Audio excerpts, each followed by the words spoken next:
me fait plaisir de retrouver ma petite Maëva Martinez que j'avais pas vue depuis un petit moment. Comment ça va, ma belle? Mais ça va. Je suis ravie d'être là déjà pour commencer. Ah ouais, je suis ravie aussi que tu sois avec nous pour nous accompagner sur ce Aja. Quelle est ta rubrique préférée? Tiens, t'as de quoi sur ce Aja? Moi, j'ai hâte, j'adore les moods des chroniqueurs, les up and down. Les up and down. J'adore Et ben ça. tu vas les découvrir. Vous allez découvrir les up and down de vos chroniqueurs préférés dans quelques instants. En parlant des chroniqueurs, Jennifer, Hermano, est-ce que vous vous êtes remis de cette superbe soirée d'anniversaire qu'on a passée à l'anniversaire de Jennifer dont les images sont en train de défiler? Ouais, j'ai trop bu. Non, je rigole. J'aurais dû emmener mes gants. On était avec Sandra. Oh Sandra, tu nous as sublimés avec tes pinceaux. Ouais. Bon, aujourd'hui Sandra n'est pas là, mais on a passé cet anniversaire avec toi. C'était génial, comment tu l'as vécu? Trop bien, c'était trop cool, super de vous avoir, on a bien rigolé, il y avait toute la famille, vous avez pu rencontrer ma famille, mon papa et tout. Il est C'est un génial. truc de fou. Je me suis dit, je mélange tout, tous ceux qui veulent venir ils viennent et puis voilà, c'était trop cool. C'était le multivers, c'était génial. Et d'ailleurs, j'en profite pour vous passer le message. Vous avez la possibilité d'accéder à Age After en avant-première, 48 heures avant, en devenant membre sur ma chaîne YouTube. Tout simplement, vous devenez membre, vous activez la cloche des notifications et vous aurez accès à Age After à partir de samedi 17 h, donc avant la mise en ligne publique, le lundi. Et comme on est dans le mois des 10 ans de ma création de contenu sur YouTube, eh ben on va se faire un petit zir anniversaire.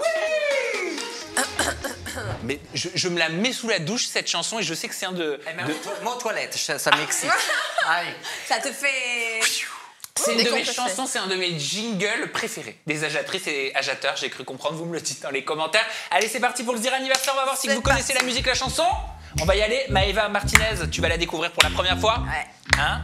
Regarde, tu peux je suivre, lis. on peut faire karaoké. Ouais. J'ai pas mes lunettes, mais vas-y, très bien. C'est zir anniversaire, R, c'est pas celui de ta mère. Mère, c'est zir anniversaire, R, c'est pas celui de ta mère. 10 ans déjà, mais wesh, toujours garder la pêche. Pour que le moral soit là, faut arrêter de calculer les bandes de rats. Croyez-moi, paraît que je parle trop de fesses. Plein de fausses politesses, j'en ai rien à faire. Tu veux que je te dise un secret? Peu importe tes reproches, je vais continuer. N'aie pas peur d'avancer pour aller toucher tes rêves. N'aie pas peur de tomber, de passer pour une merguez. Peu importe ce qu'ils pensent, l'essentiel c'est que t'avances. Toujours, ça c'est important, c'est que t'avances. Vive la merguez! Grave, c'est zir anniversaire. R, c'est pas celui de ta mère. Mère, c'est zir anniversaire. R, c'est pas celui de ta mère. Pour ce zir anniversaire, ma petite Maëva Martinez, chère agiatrice, cher agiateur, c'est dur à dire, hein. Je t'ai prévu un petit cadeau en vidéo. Maëva, je te propose de revivre un petit instant Oh mon Dieu, quoi. de notre toute première interview en 2016 à ta Ça, sortie. c'est un cadeau, ça? Oh la vache. Ton secret, je le rappelle, c'est je suis championne de car wash. Moi, personnellement, je connaissais pas cette passion. Enfin, si, je connaissais la passion, mais je savais pas qu'il y avait des championnats, quoi. Je savais pas Ouais. que ça existait. Bien évidemment, si je parle de car wash, bien évidemment qu'on va ressortir tous les shows que j'ai pu faire. Et puis si je peux me permettre, c'est pas simplement voilà, aller se mettre en bikini et puis se mettre contre la voiture. Bon, voilà, le championnat de car wash, c'est pas juste ça. En fait, le but étant de réunir des danseuses qui viennent du monde, de plusieurs pays différents, qui sont très différentes, qui sont plus ou moins connues là où elles sont, là où elles travaillent. Et puis voilà, c'est de se mettre en compétition sur des shows à thème qu'on a mis plusieurs mois à préparer. Mais c'était il y a tellement longtemps. T'as vu que quand même, j'essaye de donner du crédit à ce secret, tu vois. Est-ce que c'était T'as vu un comment vrai j'essaie? secret? Alors oui, c'était un vrai secret. C'était comme les 24 heures du monde, mais c'était les 24 heures de Zolder en Belgique, puisque j'étais danseuse à l'époque, gogo danseuse, cabaret strip. Et du coup, on m'avait appelée comme ça pour faire ce truc-là. Il y avait un bon chèque à l'appel, tout était frais payé. J'étais jeune. Quoi. D'ailleurs, t'as vu qu'il y a Secret Story qui va revenir? T'as pas vu? C'est pas déjà revenu? C'est déjà revenu, mais ça revient. Je comprends plus rien. C'est là ou c'est pas là? Ça revient apparemment cette fois-ci encore à nouveau avec les refondamentaux. On l'espère. Ok. Et Donc- ouais, donc non, c'était vrai, j'avais gagné en vrai, mais enfin quand je dis des mois, enfin c'est pas vrai. Hein. Je me suis entraînée la veille pour le lendemain. J'avais même pas de costume ni de bande son. J'avais absolument rien fait. T'avais fait ta Marseillaise. Ah mais j'y suis allée comme ça au culot et puis au culot. Au cul, j'ai gagné. Non mais voilà, enfin je veux dire, j'avais quelques arguments avec moi. C'était pas encore devant. Ça, c'est venu après. Ouais. L'argument était juste derrière. Non, mais en vrai, voilà, j'ai fait un show pirate. Un J'ai show fait la pirate. pirate avec une voiture, enfin vraiment, le truc qui n'a Pirate rien des à voir. Caraïbes. Ouais, non, mais je te jure, et il y avait des danseuses qui s'entraînaient, genre qui faisaient ça vraiment, alors pas que ça, mais qui faisaient des shows qui étaient connus en international, voire mondial. Et ouais, moi je suis arrivée comme ça sur comme un cheveu sur la soupe et je sais même pas comment j'ai fait pour gagner, franchement, n'importe quoi. Mais, Maëva, on va inaugurer une toute nouvelle rubrique, vous allez comprendre pourquoi. C'est le perso mood. comment t'étais minot. Oui, c'est Je me vrai. suis fait à tous les deux, hein. Le perso mood, c'est quoi? Le perso mood, c'est tout simplement répondre à la question comment tu vas aujourd'hui, sans dire le fameux ça va et toi ça va. Donc n'hésitez pas à la maison à donner, à communiquer votre perso mood si vous avez envie de le faire dans les commentaires. Jennifer, c'est quoi ton perso mood aujourd'hui? Comment tu te sens? J'ai envie de le dire en anglais, genre. I feel grateful. C'est vrai? Ouais, je me sens vraiment reconnaissante parce que après un week-end comme ça, où on est entouré de ses proches, où on prend plein d'amour et on partage des moments qui restent gravés à jamais, on réalise à quel point on est chanceux de vivre ces instants-là et à quel point ils sont précieux. Et donc je me sens bien et j'ai bien démarré ma semaine et tout va bien. Et en plus, je suis contente d'être là avec vous. Hermano, comment tu te sens cette semaine? Comment ça va? Vraiment? Ah mais c'est le but. Moyen. Ah bon? Ouais, parce que bon, alors on a perdu quelqu'un de très cher à ma famille, Ah oh, désolé. malheureusement. Et pour lundi, j'ai notre mauvaise nouvelle. Donc le début de la semaine a été un peu particulier. Donc voilà, je suis bien, mais je suis pas dans le meilleur mood comme d'habitude, mais ça va aller, doucement mais sûrement. Maëva, comment ça va cette semaine, sincèrement? Eh ben, c'est pas bien, ni super bien. Un peu pareil que toi, finalement. Non, ça va. Il y a des problématiques dans ma vie qui sont pesantes et qui me prennent beaucoup d'énergie. Mais en revanche, voilà, j'avance, je continue d'avancer. Je suis pas très souvent sur les réseaux en ce moment, vraiment, quasi pas. Enfin, franchement, j'ai une absence de ouf, donc ça me fait hyper plaisir d'être là, de refaire un truc un peu dans un de mes axes de travail, qui est les médias, etc. Donc je suis fière de moi d'être venue. En fait, et en plus de ça, je suis hyper contente de passer un bon moment. Donc voilà, non, je suis contente de tout ça et juste un peu fatiguée, mais sinon je passe une bonne journée. Eh ben écoute, c'est cool d'avoir des vrais moods Mais sans, toi tu sais, le fameux ça va Mais de surface. Tu répondais comme ça à chaque fois. En fait, tu imagines quand je fais la bise, tu t'arrêtes vraiment 5 minutes à chaque fois. Alors en fait, Mais non, mais ouais, on a tous des choses, on a tous des charges, on a tous des moments de bonheur. Bah oui. Et les miens, moi, comment je me sens? Semaine compliquée, mais de toute façon, depuis plusieurs semaines compliquées, puisque tout comme toi, on a eu un décès au niveau proche, très impactant pour le moral, niveau personnel. Il faut être là, il faut aussi être, voilà, bref, en soutien et tout. Donc voilà, ça a joué beaucoup de travail aussi. J'ai beaucoup d'incompréhension aussi en ce moment, beaucoup de colère et de tristesse parce que j'ai l'impression d'être dans le silence depuis des mois, de rien dire, de laisser passer tout un tas de trucs, plein de mensonges, de calomnies, d'horreurs, de trucs sur moi. Et c'est très dur de garder le silence et de jamais rien dire et de faire comme si ça ne te touchait pas et ça ne t'atteignait pas. Et de l'autre côté, j'ai une petite fierté quand même aujourd'hui, même si on m'a bien tiré dans les pattes depuis le début de la semaine de tous les côtés médiatiquement parlant. J'ai une petite fierté, c'est que j'ai eu un déclic. Et j'ai réussi à 3 reprises à dire véritablement ce que je pense. C'est très dur de dire ce qu'on pense de nos jours aujourd'hui. Et je suis très heureux d'être en votre Mais compagnie. tu vois, je crois que ça fait du bien sortir les choses, mais pas forcément pour les autres, juste pour toi. Même si tu n'obtiens pas vraiment une réponse, juste le faire sortir de toi et l'entendre aussi, ça t'est... En fait, si je peux te donner un conseil. Oui. Le fait que tu sois resté dans le silence, etc., ça montre de toi.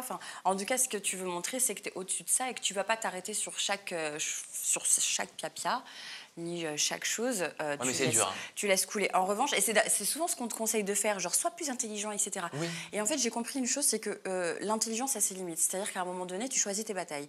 Il y a des choses sur lesquelles tu peux passer, tu vas pas poser ton énergie là-dessus. Ça ne mérite pas. Il y a d'autres choses, il y a des sujets qui méritent, qui méritent d'être défendus. Et il faut juste choisir ses batailles, ensuite les structurer quand tu veux parler. Et voilà, et tu as bien fait. Donc, fais-les pas toutes. Oui. Parce que c'est anxiogène. Oui, c'est vrai. Mais choisis tes batailles et continue comme ça. Juste, tu t'arrêtes pas sur tout, mais choisis tes batailles. C'est important de se défendre. Oui. Tu vois Oui. Ouais. Il faut pas juste confondre avec l'ego. C'est juste important de se défendre à des moments ou défendre certains sujets qui sont pourtant importants. Mais tu peux pas effectivement t'arrêter sur tout. Mais il faut vraiment avoir ce juste milieu. Tu peux pas t'arrêter. Enfin, il y en a qui ça les nourrit, s'arrêter sur tout. Voilà. J'ai eu ce truc-là où je laissais. Mais à un moment donné, moi, je suis quoi Bah non, oui. non. À un Tu moment poses donné, pas de limites. faut se défendre. À un moment donné, il faut se défendre. Il faut savoir aller sur le champ de bataille pour soi-même. Eh bien, écoute, je l'ai fait 3 fois aujourd'hui, donc je suis plutôt Très content. bien. Mais vous Voilà, allez... là, t'as fait ta petite dose pour le mois, là. Ouais. Mais vous inquiétez pas, hein, même si on vous partage nos choses, on est très heureux de partager cette émission avec vous et d'être avec vous. Ouais, il n'y a que toi qui es Je grateful. suis encore dans les ballons, moi. Mais les ballons, les vrais, hein. Bah oui. Bah oui, bien évidemment. On poursuit cette émission avec Je Ajad vais même Visor. pas traverser l'esprit. Maëva, je vais t'appeler. On a N'importe regardé quoi. la JLC Family et on va vous partager notre Ajad Visor, édition spéciale, vous l'avez découvert avec The Power, édition spéciale Devine mon mood. Ça veut dire quoi? Ça veut dire quoi, Maëva? Ça veut dire que Jennifer Hermano et moi, on va te dire ce qu'on pense des premiers épisodes de la JLC Family, mais est-ce qu'on va te bluffer? Est-ce qu'on va vous bluffer, Ajatrice Ajateur? Est-ce qu'on va dire la vérité? Tu vas devoir deviner si on dit la vérité, si c'est sincèrement notre pensée, ou si alors on bluffe. Allez. Ok. Et tu diras qui t'a le plus convaincu. Je commence. Ok.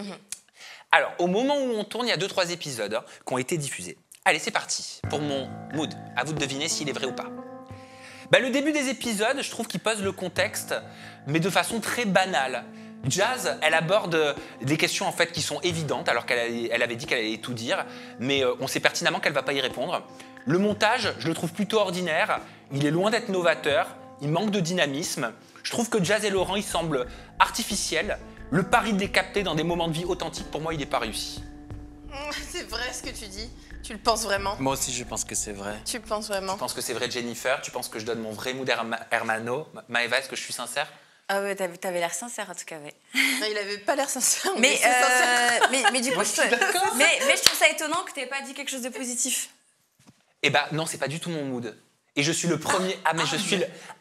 J'ai même. Pardon, mais T'es bon acteur alors, hein. mais quand j'en ai parlé avec mes collègues, j'ai dit, mais j'ai honte, mais j'ai aimé. Mais vraiment, j'ai aimé, j'ai apprécié. Ah ouais. Ah, tu vois, moi, ce qui m'a fait penser ça, c'est que, bah oui, mais c'est bizarre qu'ils disent que des trucs négatifs.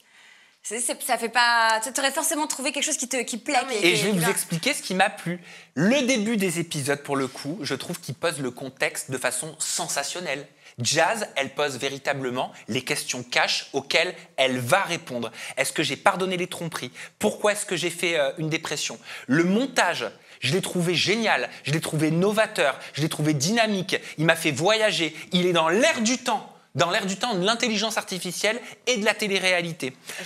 Je trouve que Jazz et Laurent, je trouve que ça sonne très naturel. On sent vraiment que le pari a été de les capter dans des moments de vie authentiques. Le son de leur voix, il sonne véritablement vrai. La présence des enfants dans une télé-réalité, même si je trouve qu'elle est discutable, j'ai quand même trouvé que c'était mignon et que c'était attendrissant de voir les enfants de la JLC qui ont grandi, qui sont devenus intéressants, prendre la parole dans le confessionnal. Dans le deuxième épisode, quand Jazz, elle se transforme quelque part en Super Nanny avec ses tableaux où elle met des gommettes de toutes les couleurs pour dire si ses enfants ont fait des bonnes actions ou des mauvaises actions et les récompenser à la fin de la semaine avec un enjeu qui est OK, en fonction des gommettes, celui qui a le plus de gommettes vertes, donc a fait le plus de bonnes actions, il partagera un moment privilégié avec ses parents. Sur le coup, je me suis dit, dis donc, sympathique de la voir différemment comme ça, Jazz. Je me suis quand même posé la question. Je me suis dit, tiens, alors je ne suis pas parent, moi, mais je me suis dit, en termes d'éducation, est-ce que c'est bien ou pas, tu vois, de promettre un moment privilégié avec ses parents en fonction de si ton enfant a eu des bons ou des comportements dans la journée? Est-ce qu'un moment honnête d'amour inconditionnel avec ses parents, il se fait gagner? Tu vois, ça, j'ai pas la réponse. Hein. Donc, je vais pas vous dire je suis pour ou je suis contre. Je n'ai pas la réponse. Je me questionne. Et c'est justement parce que j'ai pas la réponse que j'ai posé la question au compte Papatriarcat, à Cédric, qui a répondu à cette question. Mais ce que vous avez compris, c'est que globalement, franchement, ça m'a surpris. Mais je trouve que le pari est réussi. Et regardez la réponse de Papatriarcat. Salut Sam, alors il y aurait énormément de choses à dire sur cet épisode, mais je vais me concentrer sur la question que tu me poses. Alors ce qu'on voit là, ça ressemble à une espèce de renforcement positif, mais franchement, c'est très mal compris et très mal utilisé. Dans le système de l'épisode, déjà, il y a une liste de règles et de comportements longues comme le bras, c'est pas du tout assimilable pour un enfant. On ne peut pas non plus résumer une relation parent-enfant à une suite de cases à cocher. L'éducation, c'est plus complexe et c'est aussi de l'exemplarité. On ne peut pas demander du respect, par exemple, si on traite les enfants de gros nuls, comme on peut le voir dans l'émission. Ce que l'on constate surtout, c'est que ce n'est pas du tout efficace, en fait, leur méthode. Si ça t'intéresse, j'en parle plus en détail avec le docteur Alan Kazdin dans l'épisode 101 de mon podcast. Et mettre les enfants en compétition pour gagner du temps avec leurs parents, là on touche un vrai problème. Ça pousse à se conformer, à faire mieux que les autres, au lieu d'apprendre à se connaître, à réfléchir sur soi, ses émotions, ses besoins, et les bonnes stratégies pour y répondre efficacement. Et surtout, passer du temps de qualité avec ses parents, ça ne devrait jamais être une récompense. Jamais. Tout comme l'amour, c'est inconditionnel. Donc voilà, ça c'est la réponse de Cédric du compte Papatriarcat qui nous a éclairé. Et vous là, je vais m'adresser aux mamans. Dans un premier temps, tu m'en veux pas, Armano. Qu'est-ce que vous pensez de cette méthode? Ok, celui qui a le plus de gommettes et qui a fait le plus de bonnes actions pendant la semaine, eh ben, il aura un moment privilégié avec ses parents que vous choisirez. Maëva. Alors déjà, je trouve que le concept il est hyper intéressant. Le concept de gommettes, un peu comme à l'école finalement, à la fin de chaque journée, ils ont un tampon de champion ou un tampon, je ne sais plus c'est quoi le terme qui disent pour pas que ce soit trop péjoratif, mais étant donné la difficulté des fois que je peux avoir, je vais peut-être mettre ce truc en place. L'histoire des gommettes et du tableau, c'est pas mal. Après, effectivement, de partager un moment privilégié avec son enfant, forcément, c'est pas quelque chose qui me viendrait à l'esprit dans le sens où moi, j'en ai qu'un. Voilà. Elle en a 4. Voilà. Donc, je peux difficilement juger là-dessus. C'est vrai qu'avoir un moment privilégié avec ses parents, ça ne doit pas être évident, hein, avec le travail, le couple. Et puis 4 enfants, donc je sais pas, on n'est pas dedans. Tu as du mal à répondre à cette question. J'ai du mal à répondre. C'est vrai que comme ça, ça paraît moyen, mais en vrai, avec les enfants, il y a des choses qu'on fait qui sont entre la théorie et la pratique, il y a plusieurs. Moi, je ne juge plus là-dessus parce que. Jennifer, qu'est-ce que tu penses du discours de Cédric de Papatriarcat sur un moment d'amour inconditionnel Je pense qu'il ne faut pas aller si loin. Ne devrait pas, selon lui, être en fonction de gommettes ou de bonnes actions. Pour moi, associer un moment privilégié à une récompense, c'est quand même envoyer un message un peu particulier à l'enfant de je mérite d'être aimé, je mérite ce moment privilégié avec ma maman. Et si j'en ai pas aussi, l'enfant juge qu'il n'en a pas suffisamment parce qu'il peut-être remporter toutes les gommettes, mais au final, l'emploi du temps de Jazz, il n'est pas extensible, enfin des parents et de Laurent, pareil. Et donc, si l'enfant considère dans sa petite tête, mais c'est bizarre, cette semaine, j'ai pas passé assez de temps avec mes parents, c'est sûrement parce que j'ai pas fait assez bien. Et en fait, sur ce que ça peut renvoyer, sur la confiance en soi, sur le rapport qu'il a avec son attitude, son comportement, avec lui-même, le message, il est particulier, quoi. Parce que l'enfant, dans sa petite tête, il suffit qu'il ait une semaine chargée, s'il n'a pas bien intégré ce système de récompense, il va se dire, en fait, si je les ai pas vus cette semaine, c'est que j'ai pas été un bon enfant. Et là, donc vous avez compris que moi, j'ai aimé les premiers épisodes de la JLC Family. Étonnamment, je ne le pensais pas. Hermano, à toi de nous faire deviner ton mood. Va-t-on réussir à lire dans tes pupilles? En fait, la vérité, c'est que j'ai aimé, bizarrement, alors que j'apprécie pas forcément la JLC Family. J'ai trouvé que c'était bien fait. J'appréciais le début de l'interview de Jazz, les premières 15 minutes, où elle explique, en fait, elle raconte les pourquoi. Elle avoue avoir trompé le millionnaire, Laurent.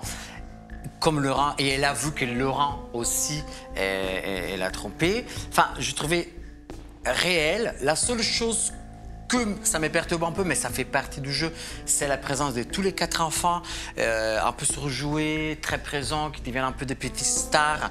J'ai l'impression qu'ils se la pètent un peu. Enfin, je ne voudrais pas que ça soit mal vu sur point de vue, en sachant que j'ai été analyser aussi les comptes Insta de tous les 4. Donc voilà, moi, mais en soi, je l'ai trouvé intéressant. Après, j'ai cherché, il y a des côté public qui adore, comme au côté public qui n'a pas du tout Mais adoré. toi, as-tu réellement aimé la nouvelle saison de la JLC Family après 3 ans d'absence sur nos écrans? Moi, je pense que tu as sincèrement aimé et qu'il est honnête. Hein. Moi aussi, je pense. Maëva? Ah oui, c'est vrai qu'on n'était plus dans le... Ah oui, j'avais oublié. Bah oui, ça avait l'air honnête, ouais. Ça avait l'air honnête. bon, après... Eh ben non. C'est pas vrai. Mais hey, vous êtes des vrais acteurs, hein. Mais c'est incroyable. Je suis tellement nulle. Oh, j'adore cette édition voilà, de Domine mon Mood. voilà comment je me fais berner, moi, tous les jours dans ma vie. Je vais regarder ce soir, ça a l'air d'art. Bah, alors, la vérité que je suis un peu mitigé, mais non, dans le sens que même si j'ai appris à apprécier la JLC Family, franchement, j'avoue, Jazz, je l'apprécie de plus en plus. Je trouve toujours un peu les mêmes histoires qu'ils tissent beaucoup. À la fin de la dernière saison, ils avaient dit « ça finit, je me sépare de Laurent ». Après, gros coup de com', elle a nettoyé complètement son Instagram, elle a mis toutes des nouvelles photos. Après, c'est toujours la même histoire. Oui, c'est vrai. Quand je dis que j'appréciais le début de l'interview de Jazz, j'avoue, ça, je l'appréciais. Je trouvais que c'était bien parce que j'avais l'impression qu'elle avait vraiment l'envie de se livrer. Oui, et puis t'entends la prod, t'entends les journalistes, ils sont quelque part mis dans les séquences. Hein. Voilà. Après, moi, je suis pas fan de cette émission. Je vais pas le devenir maintenant, même si j'apprécie Jazz. Laurent, c'est pas non plus mon favori. Lui, je le connais pas vraiment. Donc, et je reste toujours de mon avis, je suis désolé, mais j'ai regardé, c'est vrai, les comptes Instagram des enfants. Alors, le petit, il a déjà 21 000 cas. London, 96 000. Kaiden, 608 000. Et Chelsea, on part de 996 000 followers. C'est le rêve de Jennifer pour Mia. Non. Sa fille. Non. Attends, et je sais pas si vous avez vu. Ça fait peur. Attends, il y a des scènes, justement, ça, j'ai pas très aimé, où on voit la petite Chelsea dans l'émission de JLC Family qui dit « Alors, moi, ce matin, je vais mettre cette robe-là. » Elle a toutes ses robes déjà prévues pour la journée. Enfin, je trouve qu'on va un peu loin pour une gamine de cet âge-là, quoi. C'est tout. Donc, je suis pas tout à fait d'accord. Ok, Jennifer, à toi de nous faire deviner ton mood et on vous révélera en conclusion les audiences de la JLC Family. Est-ce que ça a marché ou est-ce que ça a été un flop? Tu verras, Maëva. Je suis un comédien. À toi, Je suis Jen. sûre que ça marche. Alors, moi déjà, je sais pas si vous vous souvenez, j'avais fait le battle avec Bastos où Oui. je lui disais que ça sentait bon en termes d'audience, que je pensais que ça allait fonctionner. Et puis, quand j'ai regardé les premiers épisodes, eh ben, j'ai été hyper déçue parce que moi, je m'attendais à plus de techniques. On parlait d'IA, il y avait pas mal de choses qui avaient fuité sur le générique, etc., qu'ils avaient intégré l'intelligence artificielle et tout ça. Je m'attendais à être plus surprise, à quelque chose de plus futuriste. Je m'attendais à plus de révélations dès le départ pour me donner envie de regarder la suite des épisodes. Et en fait, je reste un peu sur ma faim. Donc, je suis dégoûtée. Tu mens. Toi, ça se voit, toi, ça se voit. Tu mens, Jen. Mais je suis trop nulle T'inquiète, pour j'aurais été mentir comme ça. et hyper nulle pour décerner les menteurs. C'est une catastrophe. Non, mais par contre, t'avais raison lors de ton battle avec Oui.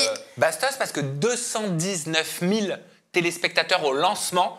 Alors, ça peut paraître faible, mais c'est le record pour un lancement de la JLC Family. Oui, moi, j'allais C'est- trop, je vais dire c'est bien. Alors oui, on avait regardé la première saison 2019, 174 000. Ouais. Ah ouais. 2019, 146. Et la troisième, toujours en 2022, 74 000. Donc Et ouais. là, Là, c'est énorme. Non, mais là, Là, c'est super, énorme. c'est Donc, t'avais énorme. raison. Et ça m'étonne pas du tout. Ça m'étonne pas du tout. Et c'est bien mené, franchement. Encore une fois, c'est pas un programme. Moi non plus, je suis pas consommatrice de la JLC Family. Je regarde pas particulièrement en dehors que du cas des Age Advisors là. Mais ça fonctionne. Il y a plein d'ingrédients qui font fonctionner ce programme. Et voilà. Et ça fait parler. Et et regardez, on commente son éducation, on commente les enfants stars, on commente. Ce sont les ingrédients qu'il faut pour faire fonctionner une télé-réalité. Ils ont mis tous les ingrédients qu'il faut, ça fonctionne. Voilà. Après, on adhère pas. Ça, chacun ses Dans le goûts. cas du Age Advisor, j'ai pris plus de plaisir étonnamment à regarder la JLC que The Power, par exemple. Ah oui, moi aussi. J'ai préféré le concept du Dynasty Show. J'aime Ah bien. oui, c'est vrai. Après, The Power, on ne peut pas vraiment les comparer. C'est deux Ah bah choses ça n'a rien à voir. Bah Ça voilà. n'a rien à voir. J'avais très apprécié la première saison de The Power. La deuxième, je suis un peu mitigé. Et la JLC, bah écoute, l'histoire s'est toujours concentrée quand même sur le même. Les protagonistes, c'est toujours Chelsea, enfin les quatre enfants, Noémie. Après, il y a qui mais dedans? comme les Kardashians. Maïssa. Ouais, Oui, c'est exactement. pareil, c'est Oui, comme c'est un les peu un Kardashians, remake ouais. Kardashian low cost, quoi. Bah, français. Oui, bon. Français qui vivent à Dubaï. Allez, poursuivons cette émission avec un dossier. Oui, ma chérie. Excuse-moi, je vais t'embêter et tout. Non, vas-y. Je vais tous vous embêter. Mais j'ai un problème maintenant. C'est qu'on a parlé de l'éducation et de ce qu'elle a mis en place. On a parlé du fait que ce soit bien, c'est stimulant, c'est intéressant pour les enfants. Et on a parlé que c'était moins bien au niveau de leur confiance en eux de proposer que ce soit un moment privilégié avec les parents. Maintenant, c'est bien de dire ça, mais j'aimerais que quand on parle de ce genre de choses, quand on parle quand on critique ce que peut faire un parent, plutôt que on peut critiquer, on met le doigt dessus, ça c'est moins bien. Maintenant, j'aimerais qu'on trouve des solutions. Donc, qu'est-ce que quelqu'un peut proposer, quelque chose d'intéressant? Qu'est-ce qu'on peut changer là-dedans? Alors, c'est une très bonne question. Quand on critique, regardez le podcast de Papatriarcat de Cédric. Qui est sympathique. Voilà, ça c'est bien de proposer quelque chose derrière. Il propose. Non mais vraiment, il propose. Hein, il est très investi. Ouais. Et d'ailleurs, allez voir son compte. Parce que c'est vrai, trouver des solutions, c'est bien de pointer du doigt, mais c'est bien de proposer une solution derrière. Bien sûr, et puis cela dit, même la solution qu'on va proposer, elle sera critiquable, recritiquée, réadaptée. Oui, en fait, c'est ça aussi. C'est que ça mise à jour en permanence les ça. enfants, et puis en plus de ça, on s'adapte aux enfants. Mais c'est bien de toujours trouver une solution derrière. Enfin, des propositions. Eh bien, je vous propose de poursuivre cette émission avec le dossier de la semaine. Nous sommes bien en 2025, mais une affaire datant de 2021 refait surface. Il s'agit d'une opposition entre Sarah Frézou et Angèle Salentino. Alors qu'Angèle accusait Sarah Frézou d'être à l'époque, rappelez-vous, responsable de son harcèlement dans Les Anges, entre autres, avec d'autres candidats comme Raphaël Pépin et d'autres, Angèle avait finalement perdu son procès, donc contre le candidat qu'il avait attaqué en diffamation avec Tiffany, rappelez-vous. Et Angèle, elle avait disparu de nos radars. Récemment, elle a fait son retour pour une nouvelle fois accuser Sarah Frézou de harcèlement. C'est notre dossier de la semaine.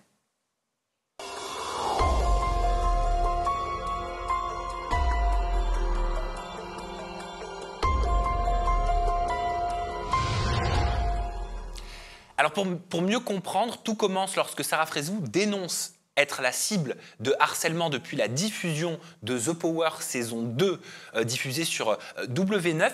Pourquoi Sarah, elle est devenue la cible de harcèlement? Comment tout a commencé? Qu'est-ce qui s'est passé? En fait, la vérité, que c'est rien passé. Le problème, c'est qu'elle existe et qu'elle est dans le programme. Parce que moi, j'ai suivi le programme, elle fait absolument rien qui soit jugeable ou critiquable. Le problème, c'est que son passé fait à nouveau surface. Et ça, c'est la problématique qui revient. Donc, elle s'est fait insulter, elle s'est fait lancer sur les réseaux à cause de son passé jugé comme harceleuse par Angèle. Et c'est là que tout a recommencé. Sa présence a déclenché une haine incroyable, qui en plus a été bien évidemment relancée par Angèle, qui après des années, elle a repris parole sur TikTok. Ouais, mais elle a quand même claqué une petite allumette en disant que quand elle est arrivée dans The Power, ce qui serait apparemment l'élément déclencheur de cette vague de harcèlement, c'est qu'elle a dit que les gens avaient des préjugés sur elle et que ça lui avait causé du tort et qu'elle avait du coup pas très bien vécu le tournage par moment. Qu'elle allait pleurer dans la chambre. À cause de ça. Et c'était sur Cindy. Je ne sais pas si vous avez vu. En fait, c'était Cindy qu'au moment donné, il demande pourquoi il nommait Sarah. Elle dit parce que je ne partage pas du tout sa valeur et sa personne. Cette chose a déclenché en Sarah une angoisse et un stress parce qu'elle a fait un remake de ce qui s'est passé avant. Et là, tout a déclenché et les réseaux ont commencé à vomisser. Et sur les réseaux sociaux, les internautes, Maëva, ne voient à travers que l'ancienne image de Sarah, puisqu'on peut lire depuis. J'ai vraiment l'impression qu'elle a oublié l'image qu'elle a donnée dans toutes les émissions qu'elle a faites. Karma, vieille meuf, tu ressembles à rien, tu mérites tout ce qu'il t'arrive. Sarah Frézou, elle est folle. Elle dit qu'elle n'a harcelé personne, mais elle ne se voit pas. Dire qu'elle n'a jamais été harceleuse, c'est comme dire qu'elle n'a jamais été grosse. Elle a la mémoire courte. Sarah Frézou, c'est une erreur de casting. Même des enseignes, comme Carrefour, se sont mises à ironiser sur le poids de Sarah Frézou à travers des TikTok. Alors, je ne sais pas si c'est validé par l'enseigne ou non, mais le fait est que ça a le mérite d'exister. Puis, il y a aussi une interview qu'elle a accordée au magazine Public, Sarah Frézou, dans laquelle elle dit que, selon elle, elle n'a harcelé personne. Est-ce que vous pensez que Sarah, elle arrivera un jour à se détacher concrètement de son ancienne image, ou est-ce qu'elle est condamnée à y être associée à vie? Maëva Martinez, toi aussi, qui fut un temps a fait de la télé-réalité. Oui. Tout comme Sarah Frézou. Alors moi, je l'ai jamais vue, Sarah. T'as jamais tourné avec elle? J'ai jamais tourné avec elle. Je me rappelle plus si j'ai vu. Mais est-ce que tu penses On se suivait à un moment donné sur Instagram. En tout cas, oui. J'ai toujours connu sa réputation à l'époque où elle était très caractérielle et assez dure avec les autres candidats. C'est un passé qu'il a su aujourd'hui. Peut-être le souci, c'est que... en fait, les gens aiment bien le mea culpa, voilà, qu'on reconnaisse les torts. Et je pense sincèrement que si elle disait « oui, j'ai fait ça », elle était jeune, elle était également soutenue par la production, etc. Mais à un moment donné, il y a aussi un effet de groupe, tu sais plus trop... C'est compliqué de comprendre les limites quand tu es jeune, etc. Enfin bref. Et les erreurs ont été faites. Aujourd'hui, je pense que c'est une autre personne, c'est une femme, elle a changé, elle a évolué, elle a aimé, elle a perdu, enfin bref, voilà. Et voilà, c'est plus la même qu'avant, mais effectivement, la première chose, ce serait de peut-être dire j'ai pas eu la sensation d'harceler, mais effectivement, je l'ai fait, c'est comme ça que ça a été pris et je m'excuse pour les dommages collatéraux. Et puis en réalité, les gens aiment bien le mea culpa. Les gens après passent à autre chose. Si tu leur donnes plus de quoi critiquer, enfin tu vois. Oui, parce qu'aujourd'hui, ce qu'on entend, c'est que c'est son karma. C'est ce En qu'on fait, peut lire la sur les réseaux problématique, sociaux, c'est qu'elle est dans le mérité, que déni. c'est son karma par rapport à ce qu'elle a fait subir à Aurélie Preston, Non, mais ça, à Heidi, à plein d'autres candidats de télé-réalité. C'est entendable. C'est pas entendable. On ne tue pas le harcèlement en harcelant. Enfin, c'est pas possible. On est d'accord. Non, en fait, le problème, c'est... On peut pas faire ça. Alors, c'est bien comme tu expliquais au début. Ouais. C'est quoi le problème aussi? C'est que les gens, ils cherchent toujours une proie, enfin, une coupable, pardon. Donc, le public, il veut une coupable. Et elle en fait partie parce que ce qu'elle a fait, elle est présente, elle est là. On peut pas, c'est factuel, malheureusement, on ne peut pas dire, même si elle démentit en disant, c'est ça notre problème, j'ai jamais harcelé personne. Déjà, ça, un regard. Il fallait juste qu'elle ferme sa bouche, qu'elle regarde les images parce que c'est présent. Oui, c'est juste ça le problème. C'est que du coup, c'est le fond du problème. C'est ça le fond du problème. Et après, c'est aussi que, comme je vous disais, il y a toujours une cible, comme dans tous les meutes. Il y a toujours une cible. Parce que, comme ça me l'a bien expliqué, dans les Anges 4, les vacances des Anges 4, il n'y avait pas qu'elle qui harcelait quelqu'un. Il y avait Raphaël Pépin, il y avait Angèle, il y avait Tiffany, il y a aussi Maïssa présente. Bref, je veux dire, c'était un panier à crabe de harcèlement, le truc. T'es d'accord? Ah ben les Anges, de toute façon, c'était un panier à crabe de harcèlement. Spécifiquement. C'était l'écriture de l'émission, quand même. Presque, on a l'impression que c'était ça. C'était pour ça que les gens regardaient la télé-réalité, et c'était pour ça aussi que les candidats y étaient, et c'était comme ça qu'ils gagnaient de l'argent. C'est important quand même de l'expliquer. C'était leur façon de gagner de l'argent pendant des années. C'est ça. Donc. Et les gens aimaient consommer ça. Donc après, non mais vraiment, il n'y a aucune logique, c'est de l'hypocrisie. Je ne sais pas si c'est de l'hypocrisie, c'est sûr que. La problématique, et après, je ne sais pas si tu vas en parler après, mais Angèle, justement, quand elle critique Sarah, en réalité, la seule plainte qu'elle a portée, elle n'était pas envers Sarah, elle n'était pas envers Raphaël Pépin et Tiffany, mais elle était contre la grosse équipe, donc la production. Donc, ça veut dire que dans sa tête, au-delà de l'harcèlement, en plus de l'harcèlement qu'elle a subi par les candidats qui étaient avec, mais même le fait que la grosse équipe, donc la production, aille accepter de partager ces moments et que personne à ces moments-là a dit quelque chose. Parce que c'était un fond de commerce. Ce qui me fait me questionner, parce que la réflexion qu'on en a, on pense tous la même chose, on se dit tous, pourquoi il n'y a pas de mea culpa? Et ce que tu dis, ça me fait réagir en me disant, est-ce qu'il n'y a peut-être pas de mea culpa de la part de Sarah, parce que ça serait reconnaître qu'elle a été un petit peu le pantin de la prod et qu'elle a effectivement harcelé du monde, le dire publiquement, est-ce que ça la mettrait pas en porte-à-faux avec des productions? Sarah, elle a toujours été pro-prod. Sarah, elle a toujours été pro-prod. Oui.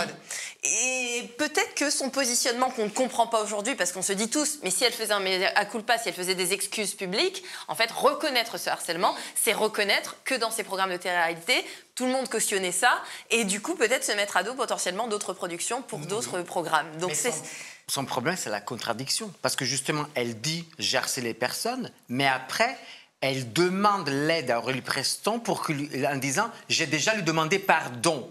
Au moment que tu demandes pardon, ça veut dire que... Voilà, non mais vraiment... On va montrer les images dans quelques instants. C'est pas possible. Mais on va montrer les images dans quelques instants. Dans un premier temps, je vous propose de découvrir les personnes qui ont pris le dos de Sarah Frézou, qui l'ont défendue. Ce sont des candidats de The Power. Il y a Manon Tanti, il y a Mélanie Dedigama, il y a Robin, il y a Magali Berda. Bon, elle n'est pas dans The Power. Regardez ce florilège. Honnêtement, je ne sais pas si vous vous rendez compte, mais vous insultez Sarah parce qu'elle a été une harceleuse dans le passé. Alors peut-être que certes, elle a eu des comportements problématiques. Moi, j'ai pas suivi personnellement parce que bon, la télé-réalité, même si j'en fais, je m'en carre l'oignon. Mais pour le coup, si vous critiquez un tel comportement, pourquoi vous avez le même aujourd'hui contre cette personne? Pour être son karma, mais ce n'est pas à vous de décider du karma. Et je pars du principe que quand t'aimes pas le comportement de quelqu'un, je vois pas pourquoi tu vas subir exactement la même chose. Moi, je suis contre la haine de base, je suis contre l'acharnement. C'est débile, débile. Pour en revenir à Sarah, vous savez, moi, j'ai beaucoup appréhendé au début quand j'étais dans le tournage avec elle. C'est vrai que là, ces premiers jours, ces premières semaines, on se calcule pas trop parce que voilà, de réputation, au caractère.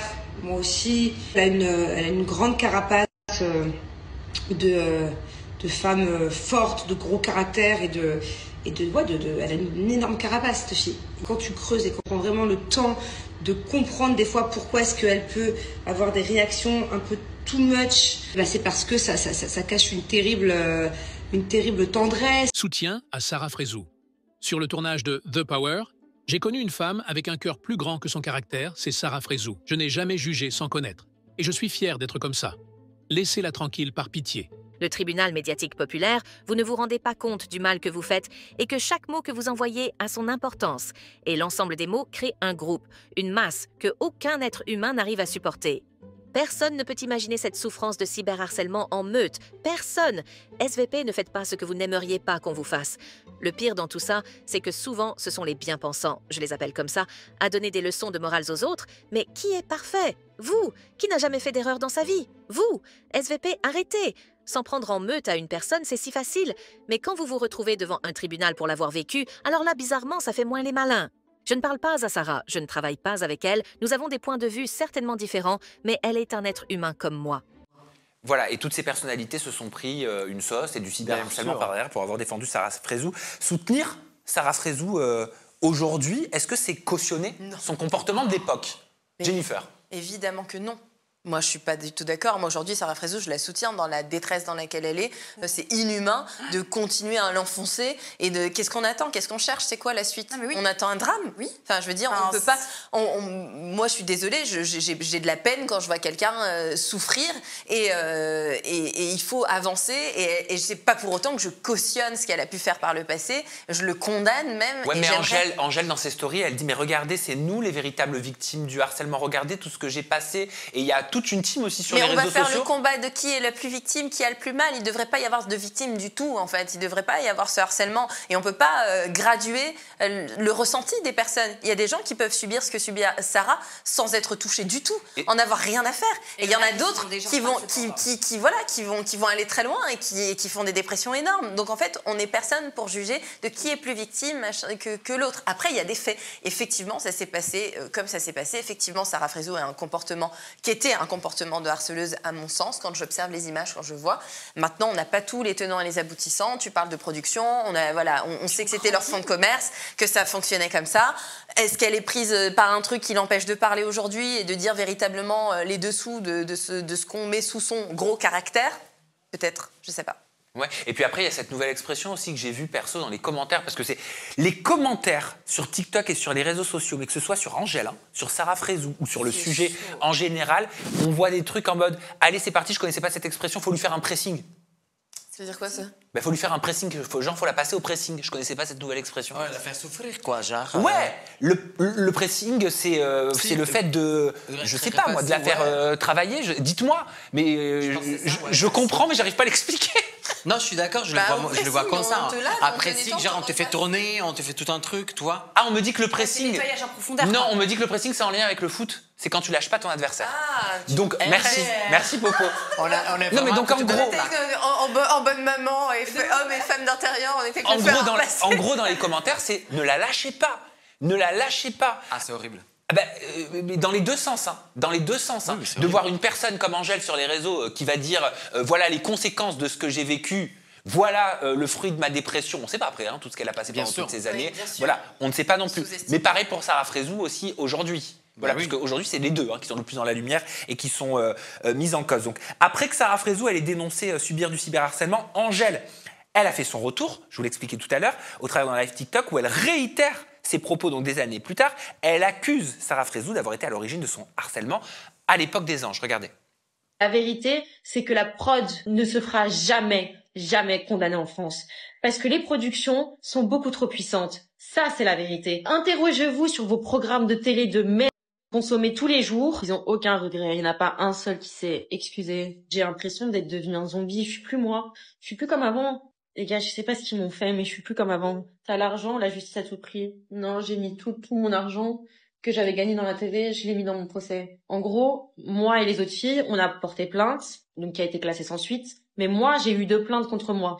J'ai eu celle de Raph et celle de la productrice. Raph, évidemment, il a gagné. Mais par contre, la productrice qui a porté plainte contre moi, mon avocate, elle a été très forte. Au final, c'est la productrice qui a été condamnée. Alors concernant Sarah Frézou, Angèle, elle a déclaré, Sarah Frézou, vous voyez, elle qui prend sa petite voix aujourd'hui, qui fait sa miskine, elle a voulu me faire du sale, c'est elle qui disait à l'écran, venez, on la garde avec nous, elle va encore plus nous détester, si ça c'est pas de la chétanerie, c'est quoi? Il était question que je parte du tournage, mais Sarah a dit non, on la garde avec nous, comme ça on va harceler. C'est cette femme qui aujourd'hui fait la miskina, que Sarah s'est un jour excusée? Non, mais elle m'a organisé un guet-apens. Tu me dégoûtes, meuf, t'es dégoûtante, t'es mauvaise, mais t'essayes de mettre un masque de gentil. T'es vraiment une chétana. Voilà. Il y a un détail qui a choqué les internautes dans ce live, c'est qu'Angèle, à un moment donné, là on ne le voit pas, se roule quelque chose, ce qui semble être une cigarette, enfin une roulée, quoi, je crois que c'est comme ça qu'on dit, et beaucoup dans les commentaires supposeraient qu'il s'agirait d'un joint, parce qu'on a pu lire, elle est surtout sous drogue, là, on en parle de la couleur de ses yeux, elle pourrait être un minimum discrète et ne pas fumer de l'herbe en live, elle a toujours été une vraie peste, cette fille, elle est en boucle depuis 8 ans, la pauvre, ça se voit qu'elle est malade. Ça se voit qu'il n'y a aucun sens dans tout ça, c'est ce que tu dis. Mais même dans les commentaires. Mais dans les commentaires, c'est-à-dire que les mêmes personnes qui sont en train de descendre Angèle vont descendre Sarah. Mais c'est triste. Non, mais on dit ça comme ça, on a l'impression Il faut condamner les réseaux aux enfants. Il ne faudrait pas avoir moins de 16 ans. Enfin, quand tu as moins de 16 ans, tu ne devrais pas être sur les réseaux. Alors, pardon, mais on vient de me communiquer une information au moment où on tourne qui vient de tomber. Angèle, au moment où on tourne, vient de communiquer qu'elle se rendait d'elle-même à l'hôpital psychiatrique.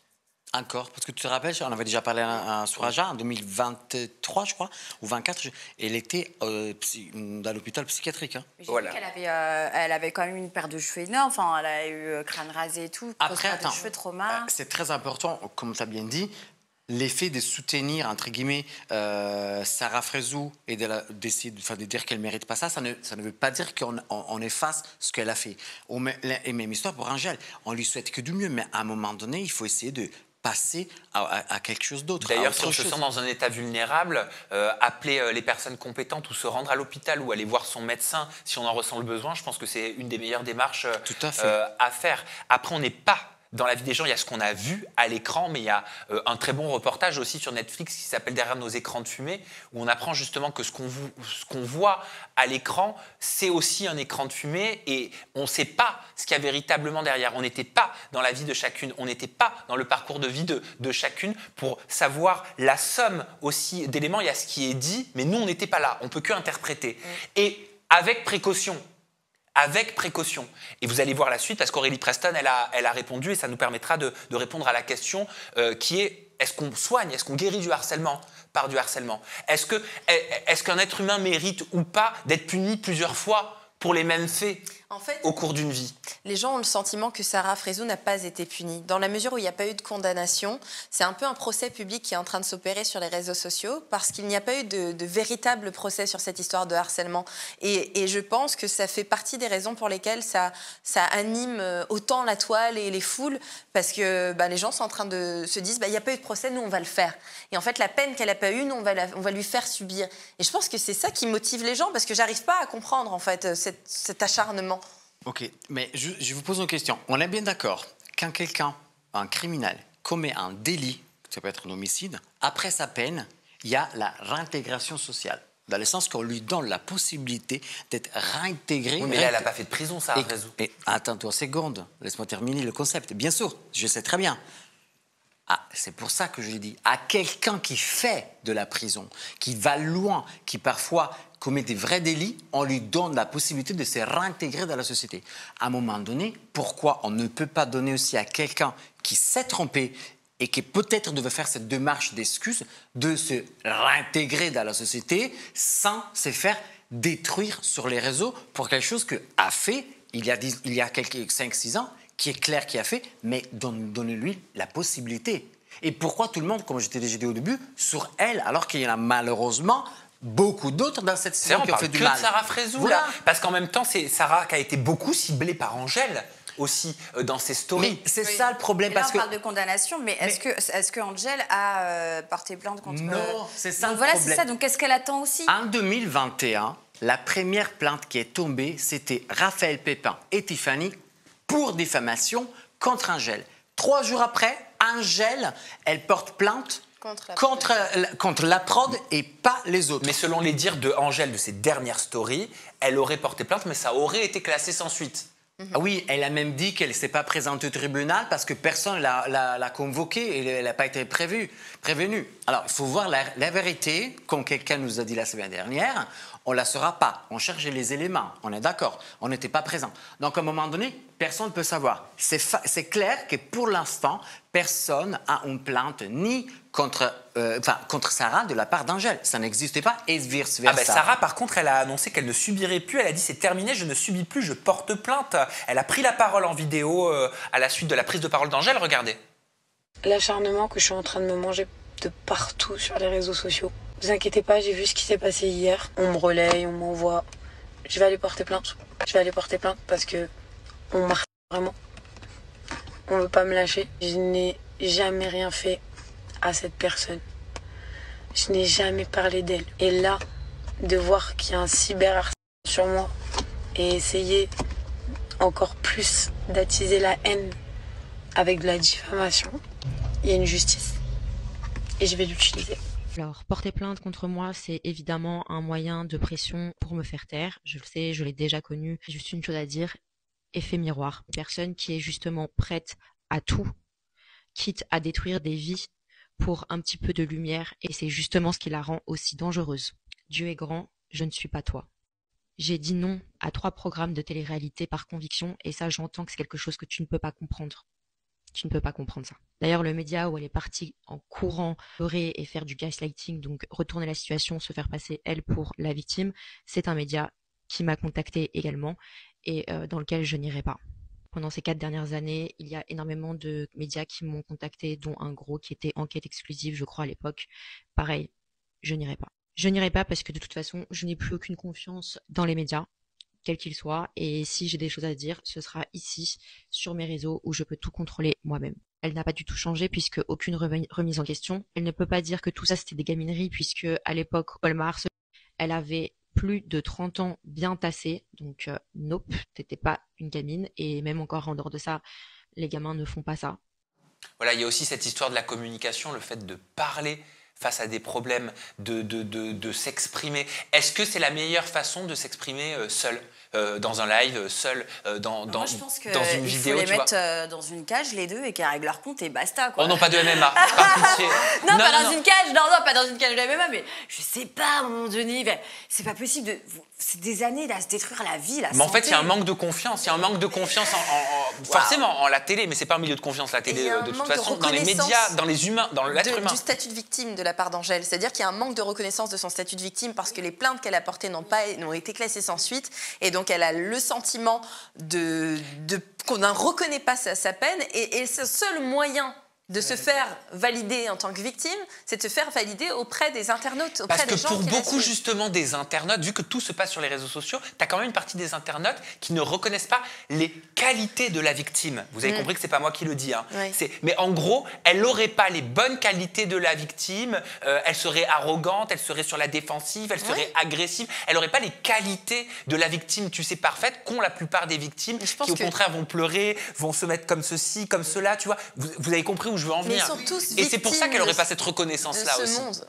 En fait, on n'a que des victimes, là. On n'a que des victimes de la télé-réalité. Ouais, c'est clair, on n'a que des personnes souffrantes, là. Oui, mais le problème aussi, c'est que tout se passe à chaque fois sur les réseaux. À un moment donné, on ferme la bouche et on y va avec la loi. C'est ça la problématique. Parce que Sarah et Angèle, depuis le 2021, ils se clashent sur les réseaux. Toi-même, tu avais relié des vocales de Angèle qui avait envoyé à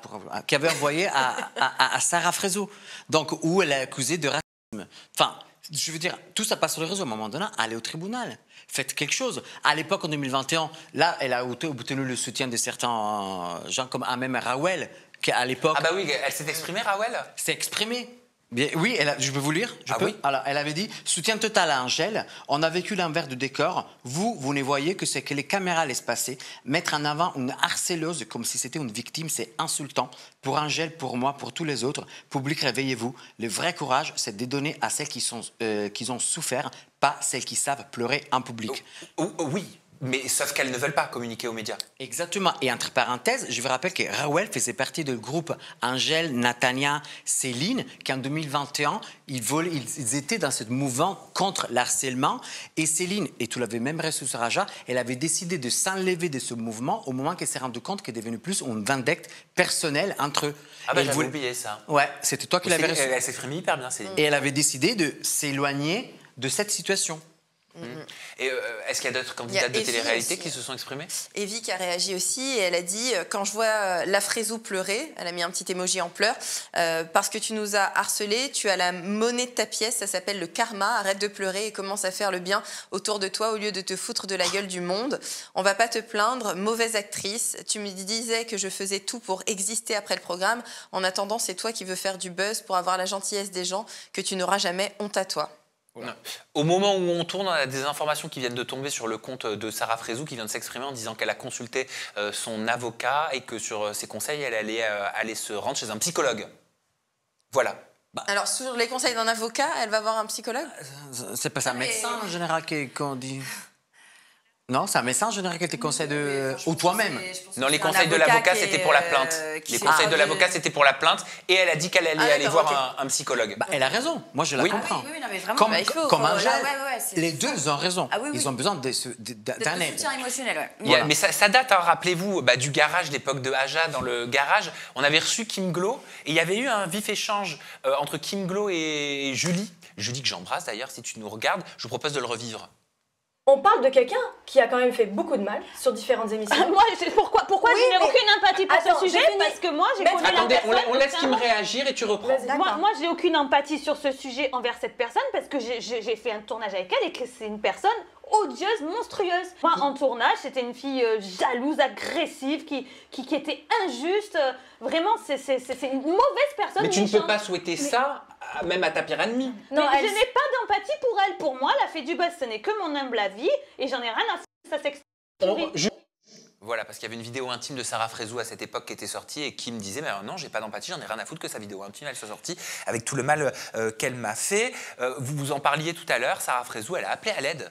Sur les réseaux sociaux, elle a fait une story dénoncée par Angèle comme étant de la manipulation, selon elle, pour utiliser, instrumentaliser, selon elle, selon Angèle, bien sûr, Aurélie Preston. Mais le fait est que cette vidéo existe et cet appel existe. Voici cette story de Sarah Frézou. Parce que là, c'est un peu un appel à l'aide. Parce que je pense que tout le monde voit ce qui se passe sur les réseaux sociaux. Aurélie Preston, je t'en supplie.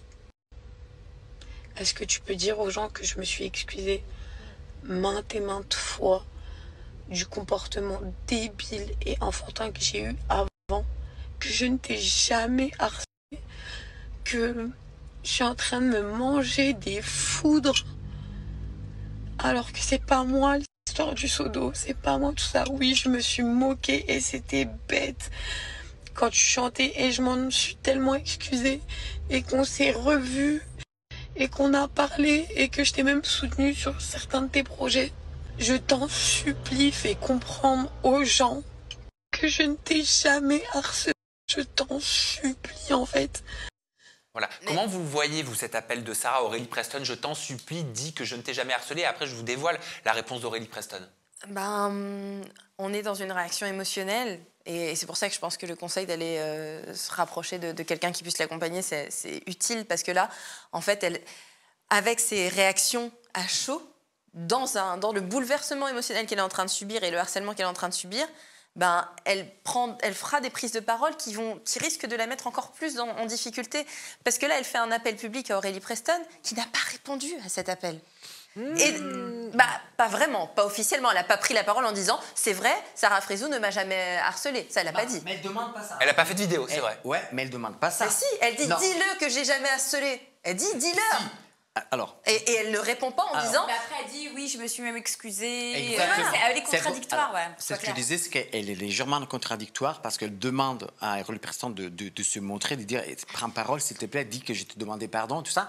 Il faut se rappeler aussi que Sarah, elle a fait un TS. Donc, comme Aurélie Preston d'ailleurs. Donc, je veux dire, il faut vraiment faire attention. Je pense que les deux, pour des motivations, des explications différentes, les deux, je parle d'Angèle aussi, bien évidemment, elles sont dans un moment d'insécurité psychologique, probablement de faiblesse. D'ailleurs, quand j'avais reçu Aurélie Preston en vidéo, je lui avais parlé des anciens comportements de Sarah Frézou. Voici sa réponse, ça c'était il y a quelques temps, et je vous révèle ce qu'elle a répondu à cette story de Sarah. Tu pardonnes Sarah Frézou? Mais bien sûr. Mais ça fait longtemps que je l'ai pardonné, même. Voilà. Mais bien sûr, ça fait longtemps que je lui ai pardonné même. Et à cet appel, oui, vas-y Jennifer. Ça fait longtemps que j'ai pardonné, ça veut dire que j'ai été harcelée. Ça ne veut pas dire elle ne m'a jamais harcelée. Et d'ailleurs, justement, dans sa réponse, comment vous l'analysez, cette réponse? Ça m'intéresse. Vous aussi, dans les commentaires, si c'est fait avec mesure, bien évidemment. À l'appel lancé par Sarah Frézou, Aurélie Preston a répondu donc par écrit. Voilà, on le voit. On ne lutte pas au harcèlement, par le harcèlement, s'il vous plaît. Dieu est amour, Dieu est pardon. Avançons et continuons d'être bienveillants envers Sarah. On ne lutte pas au harcèlement par le harcèlement, s'il vous plaît. Est-ce qu'elle donne tort à Sarah? Oui. En confirmant qu'elle a été harcelée? Oui, mais elle avait déjà fait une vidéo en amont il y a un moment pour dire qu'elle lui pardonnait et... Enfin, elle a déjà fait ce qu'elle pouvait. Enfin, tu peux pas demander à la victime de te sauver quand même. Mais c'est ça. Mais par contre, non, mais en vrai, En fait, Aurélie, la vérité, je trouve qu'elle ne se positionne pas vraiment dans une façon claire et nette. Elle ne dit pas arrêtez de la harceler ou quoi que ça. Elle nous laisse entendre, justement, et c'est clair. Et je pense qu'elle ne veut pas vraiment s'exposer à ce sujet. Je pense qu'elle a tellement déjà assez souffert qu'elle ne veut plus m'en parler. Elle a dit, dans une vidéo avec Sam, je l'ai pardonné. Et là, justement, elle dit, il faut arrêter le harcèlement parce qu'on ne lutte pas le harcèlement avec le harcèlement. Elle a tout à fait raison. C'est clair. Elle reste discrète. Voilà, chose qui peut-être qu'il faudrait que aussi les autres fassent. Voilà. Parce que moi, ce que je voudrais... Mais les autres, elles souffrent aussi, je veux dire. Quand à partir du moment où tu es comme ça sur les réseaux sociaux, c'est que tu souffres. Ah bah oui. Je veux dire, on ne demande pas à être comme ça sur les réseaux sociaux. Tu souffres quand tu es dans un état comme ça. À partir du moment où tu as des choses à reprocher, à partir du moment où tu es continuellement sur quelque chose et que tu n'es pas guéri. Oui, mais là, on a l'impression qu'il faut, comment on dit, il alimente la haine. Ils donnent encore plus de haine et les gens, ils deviennent encore plus haineux. Oui, parce que les réseaux, les utilisateurs, ça galvanise tout ça. Ça rend le truc peut-être encore plus hard. Plus hard et ça fait mal. Ça fait mal à tout le monde, je pense. Et je pense que Sarah souffre. Angèle souffre, Aurélie forcément parce qu'elle a quand même vécu quelque chose de fort. Enfin, il y a toute une réminiscence de choses qui remontent. Toutes ces personnes devraient couper avec les réseaux pendant quelques temps. C'est exactement ce que je me disais. À un moment donné, il faut prendre du recul, quoi. Ce que je te disais, mais il faut prendre ses responsabilités. Tu vois, t'es maître de ta vie, tu subis ce que tu tolères. Donc, je sais pas, prends-toi en charge, prends-toi en main, reprends le contrôle de ta vie. Alors, je dis pas que je suis un... Tout le monde n'a pas la capacité de le faire. Je dis pas que je suis un exemple, mais je sais m'extraire des réseaux sociaux quand ça va pas, quand j'ai des choses à régler, etc. Et en fait, c'est tellement too much qu'à un moment donné, tu te demandes si ça les nourrit pas également, tu vois. C'est horrible, mais si ça les nourrit pas également, inconsciemment, tu vois, peut-être. Mais s'il n'y a pas une espèce d'addiction au buzz, ou je sais pas, tu vois, tu sais, à l'addiction à l'adrénaline, là, ce que ça provoque, etc. Parce que je sais pas, il y en a pas une qui est assez intelligente, il y en a pas une qui est assez entourée pour dire, écoute, il se passe ça. Là, bah, c'est pas légal, tu peux aller porter plainte, va porter plainte, etc. Il se passe ça. Tu fais une tentative de suicide, t'es malheureuse, tu perds tes cheveux, t'es en dépression, etc. Peut-être que tu devrais faire un suivi intensif. Il y a pas une personne là-dedans pour... C'est vrai qu'à chaque fois qu'il y a des choses comme ça, on se demande c'est quoi ce manque de lucidité de qui sont entourés.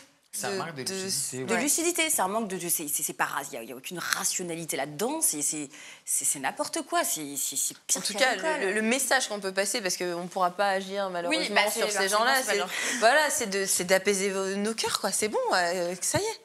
Moi, justement, par rapport à ça que je te disais, je trouve que nous ne pouvons pas vivre dans une société qui lutte contre le cyberharcèlement, le harcèlement scolaire, et laisser passer des images à la télé comme ça, des images sur les réseaux comme ça. Il y a des mesures qui ont été prises. Ça, il y a l'ARCOM.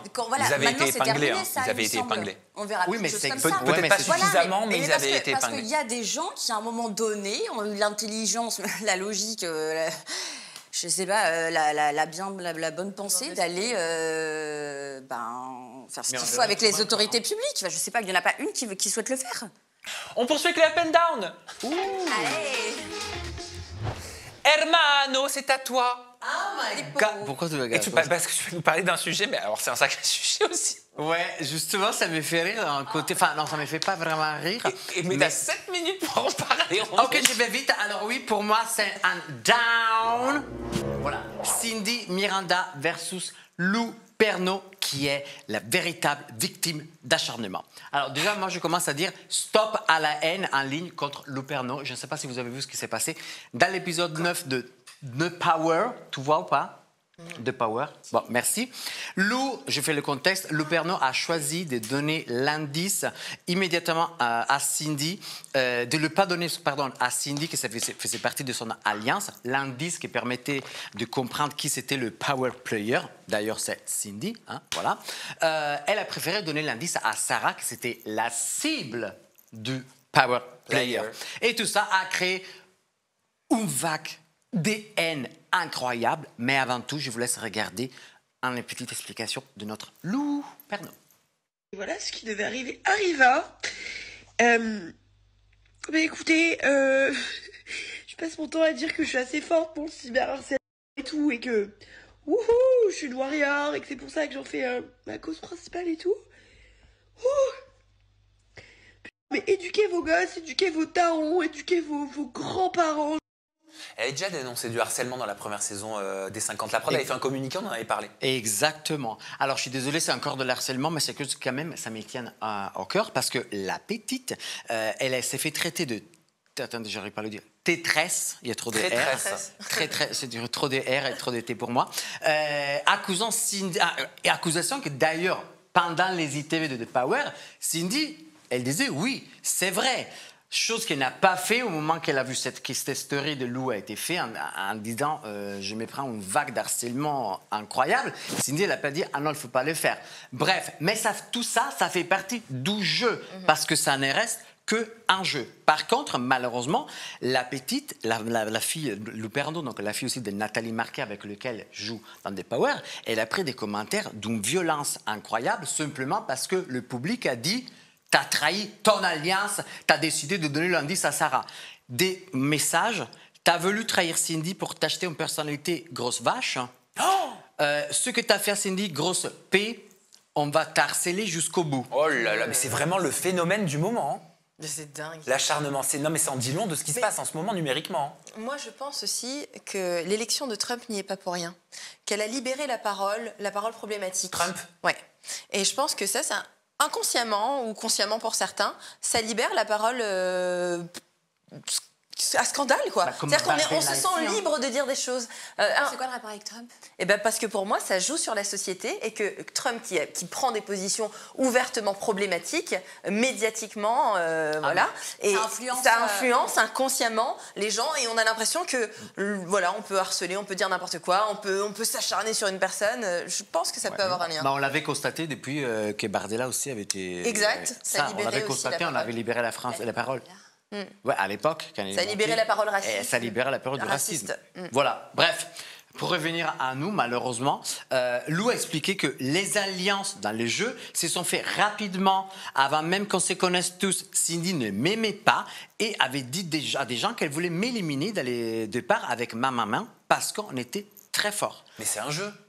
Exactement. Et, sauf que c'est tellement un jeu que W9 a été obligé à prendre parole, même ici, comme à l'époque dans les D50, face donc à ces lynchages numériques, il a dit, elle a rappelé juste, la bienveillance. The Power est un jeu que nous aimons tout commenter sur les réseaux sociaux. Nous comptons sur votre respect envers les candidats. Et de deux, il a rappelé la légalité. Nous rappelons que le cyberharcèlement est puni pour la loi. Et j'ajoute qu'effectivement, ils ont éventuellement 3 ans d'emprisonnement et 45 000 € d'amende. Qui ne feront jamais, qui n'auront jamais.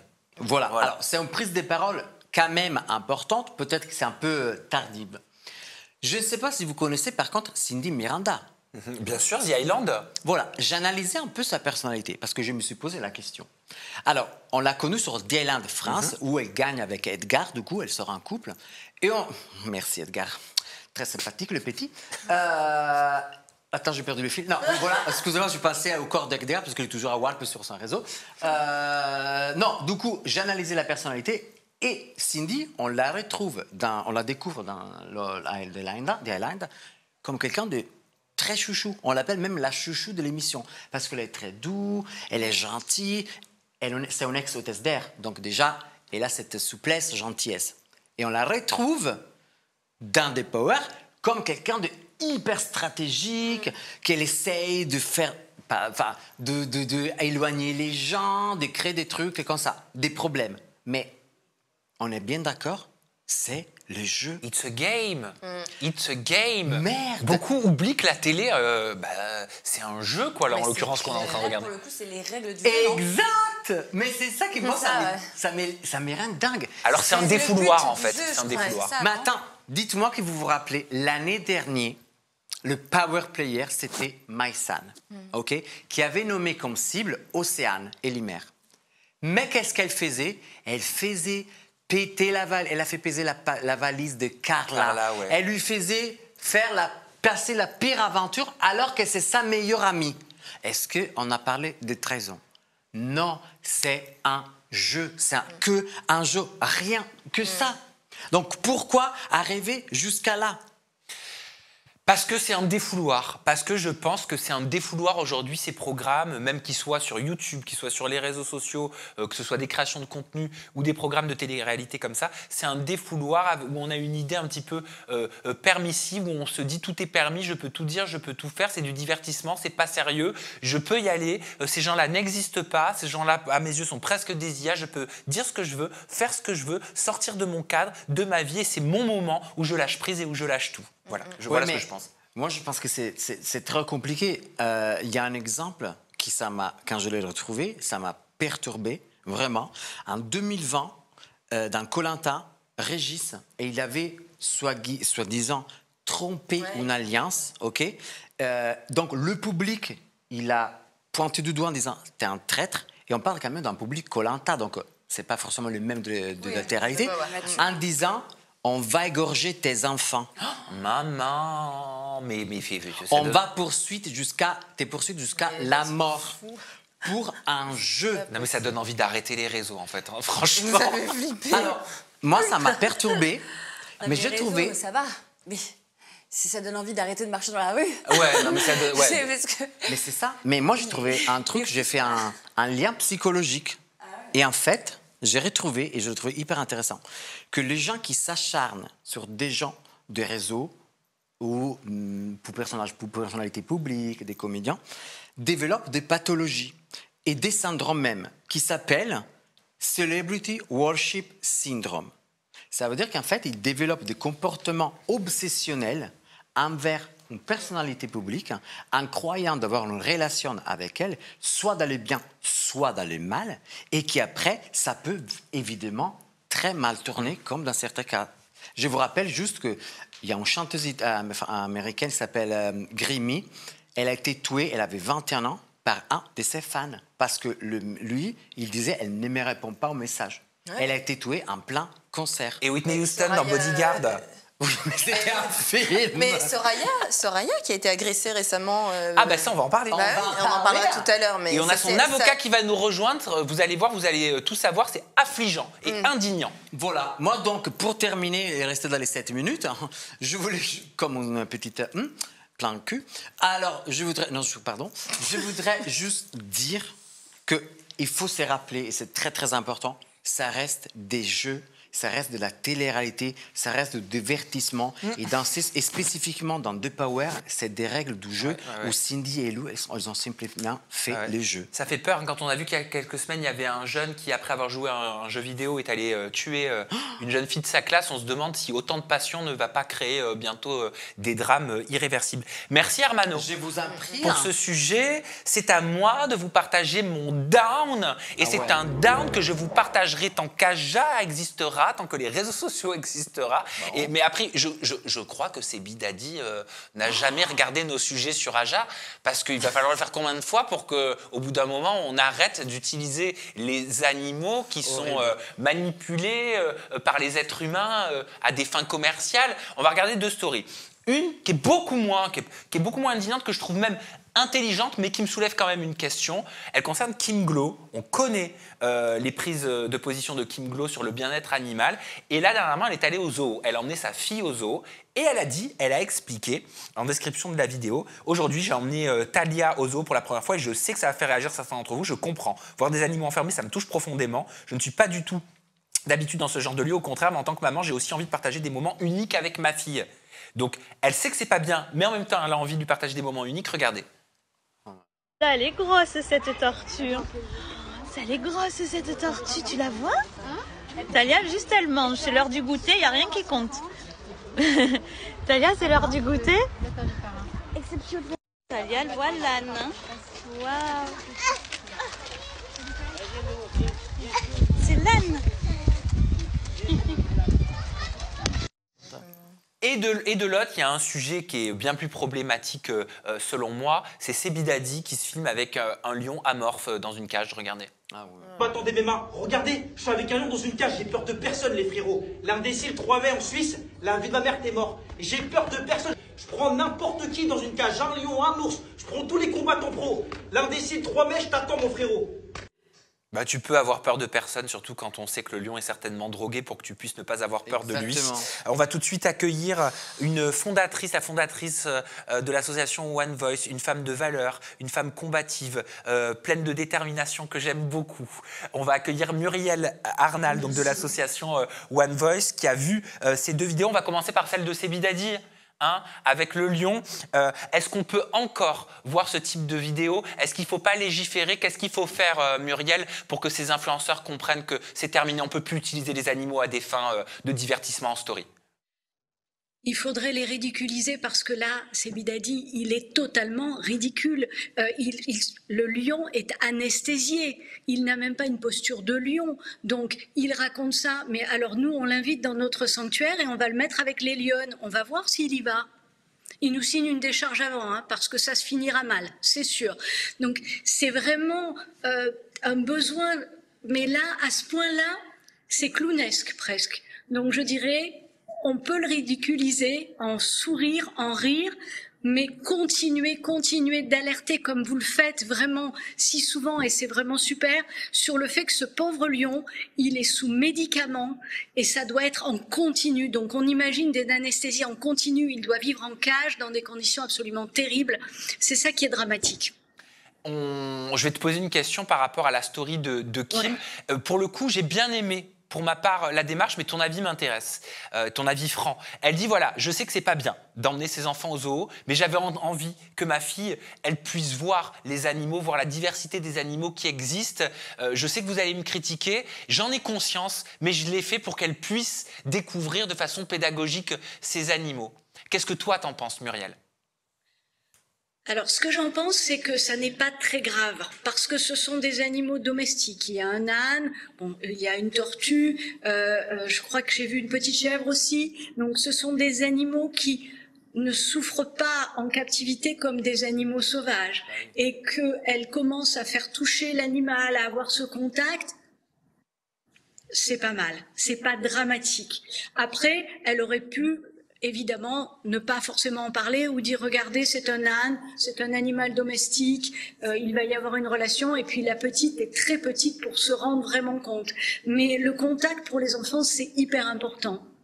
Merci Muriel Arnal pour cette connexion. Merci Sam. Merci beaucoup. Merci de nous partager toutes tes connaissances.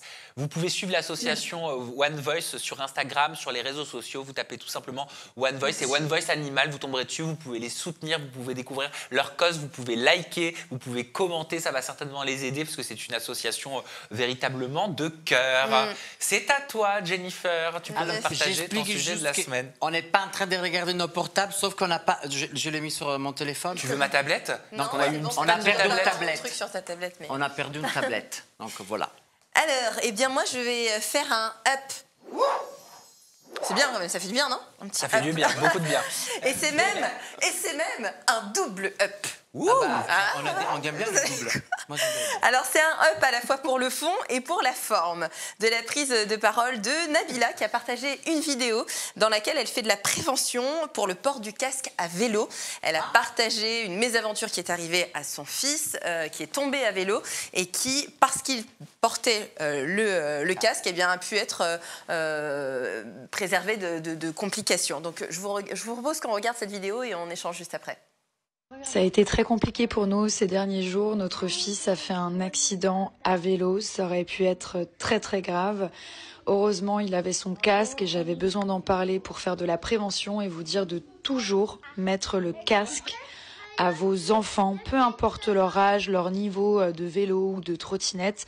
C'est tellement important et c'est clairement ce qui l'a sauvé. Donc voilà, après plusieurs jours, on est sorti de l'hôpital, on s'est vraiment relayé avec Thomas, on a été une famille et une équipe soudée. Maintenant, c'est le moment de passer à autre chose, donc on a décidé de partir de la maison quelques jours en week-end pour vraiment voir autre chose, pour se changer clairement les idées. Milan se remet doucement. Alors, je trouve que c'est un témoignage qui relance le débat sur la sécurité des enfants à vélo. Moi, quand je l'ai vu, ça m'a interpellée parce que je ne vous cache pas qu'il m'est arrivé d'accompagner ma fille au parc. Bon, elle a un vélo où elle a encore les petits trous, mais elle ne met pas toujours le casque. Et je me suis dit, oula, en voyant cette vidéo, il faut absolument qu'il n'y ait jamais aucune excuse. Et même quand elle a un chignon haut et que ses cheveux, c'est pas facile à mettre, je la décoiffe, je la recoiffe et je lui mets son casque sur la tête. Ce serait peut-être ce qu'on appelle de la bonne influence, alors. Eh bien, oui, je trouve. Je trouve ça bien qu'on en parle. Alors déjà, je vais vous donner quelques chiffres qui, malheureusement, sont un peu alarmants, des accidents de vélo chez les enfants. Il faut savoir qu'en France, 2/3 des accidents de vélo impliquent des enfants de moins de 15 ans. Lors de ces accidents, la tête est touchée dans plus d'un cas sur 3. Et 3 décès sur 4 sont dus à un traumatisme crânien. Voilà, donc ce sont des chiffres qui font froid dans le dos, mais qui soulignent, encore une fois, l'importance cruciale du port du casque pour tous les cyclistes et plus particulièrement pour les enfants. Puisque plus concrètement, si on ne porte pas de casque, quelles peuvent être les conséquences? Déjà, il faut savoir que les enfants sont particulièrement vulnérables pendant les chutes à vélo, puisque leur tête est proportionnellement plus lourde en fait et moins protégée que celle des adultes. Donc ils sont encore plus exposés. Il y a plus de risques de blessures graves. Et si on ne porte pas ce fameux casque, eh bien, dans 70% des cas, il y a un risque de blessure sérieuse à la tête. Dans 31% des cas, de blessures mineures. Et dans 28% des cas, de blessures au visage. Alors, j'en ai profité pour vous faire aussi un petit rappel. Comment on choisit un casque pour un enfant? Je pense qu'il y a beaucoup de parents qui nous regardent et ça peut être utile. Déjà, s'assurer que la taille est appropriée. Donc, on va prendre le petit mètre-mesure. On va mesurer le tour de la tête de l'enfant et on va pouvoir choisir le casque adapté, ça c'est important. On va faire un ajustement qui sera précis, donc le casque qui doit couvrir le front jusqu'à la partie proéminente de l'os qu'on appelle occipital qui est à l'arrière du crâne, donc s'assurer que le casque couvre toute cette partie, qu'il soit bien ajusté, les sangles bien serrées avec un petit modèle ici, en V autour de l'oreille, voilà, que s'assurer que les sangles passent bien de part et d'autre de l'oreille. Évidemment, on règle la petite sangle au niveau du cou, voilà. Tu fais comme les hôtesses de l'air. Et puis, petit détail, mais qui est quand même important aujourd'hui, où on achète beaucoup sur les réseaux sociaux, sur Internet, s'assurer des normes européenne du casque. Pas un casque sur Chine, s'il voilà, vous plaît. si vous achetez un casque, vérifiez les normes européennes de sécurité parce que ça, c'est très important. Donc ça, c'est pour donner des petits conseils. Oui. C'était très intéressant. Et je vais aussi, merci, je vais aussi appuyer c'est Jenny les bons plans. Sur la forme qu'elle a choisie, Nabila, pour partager ça.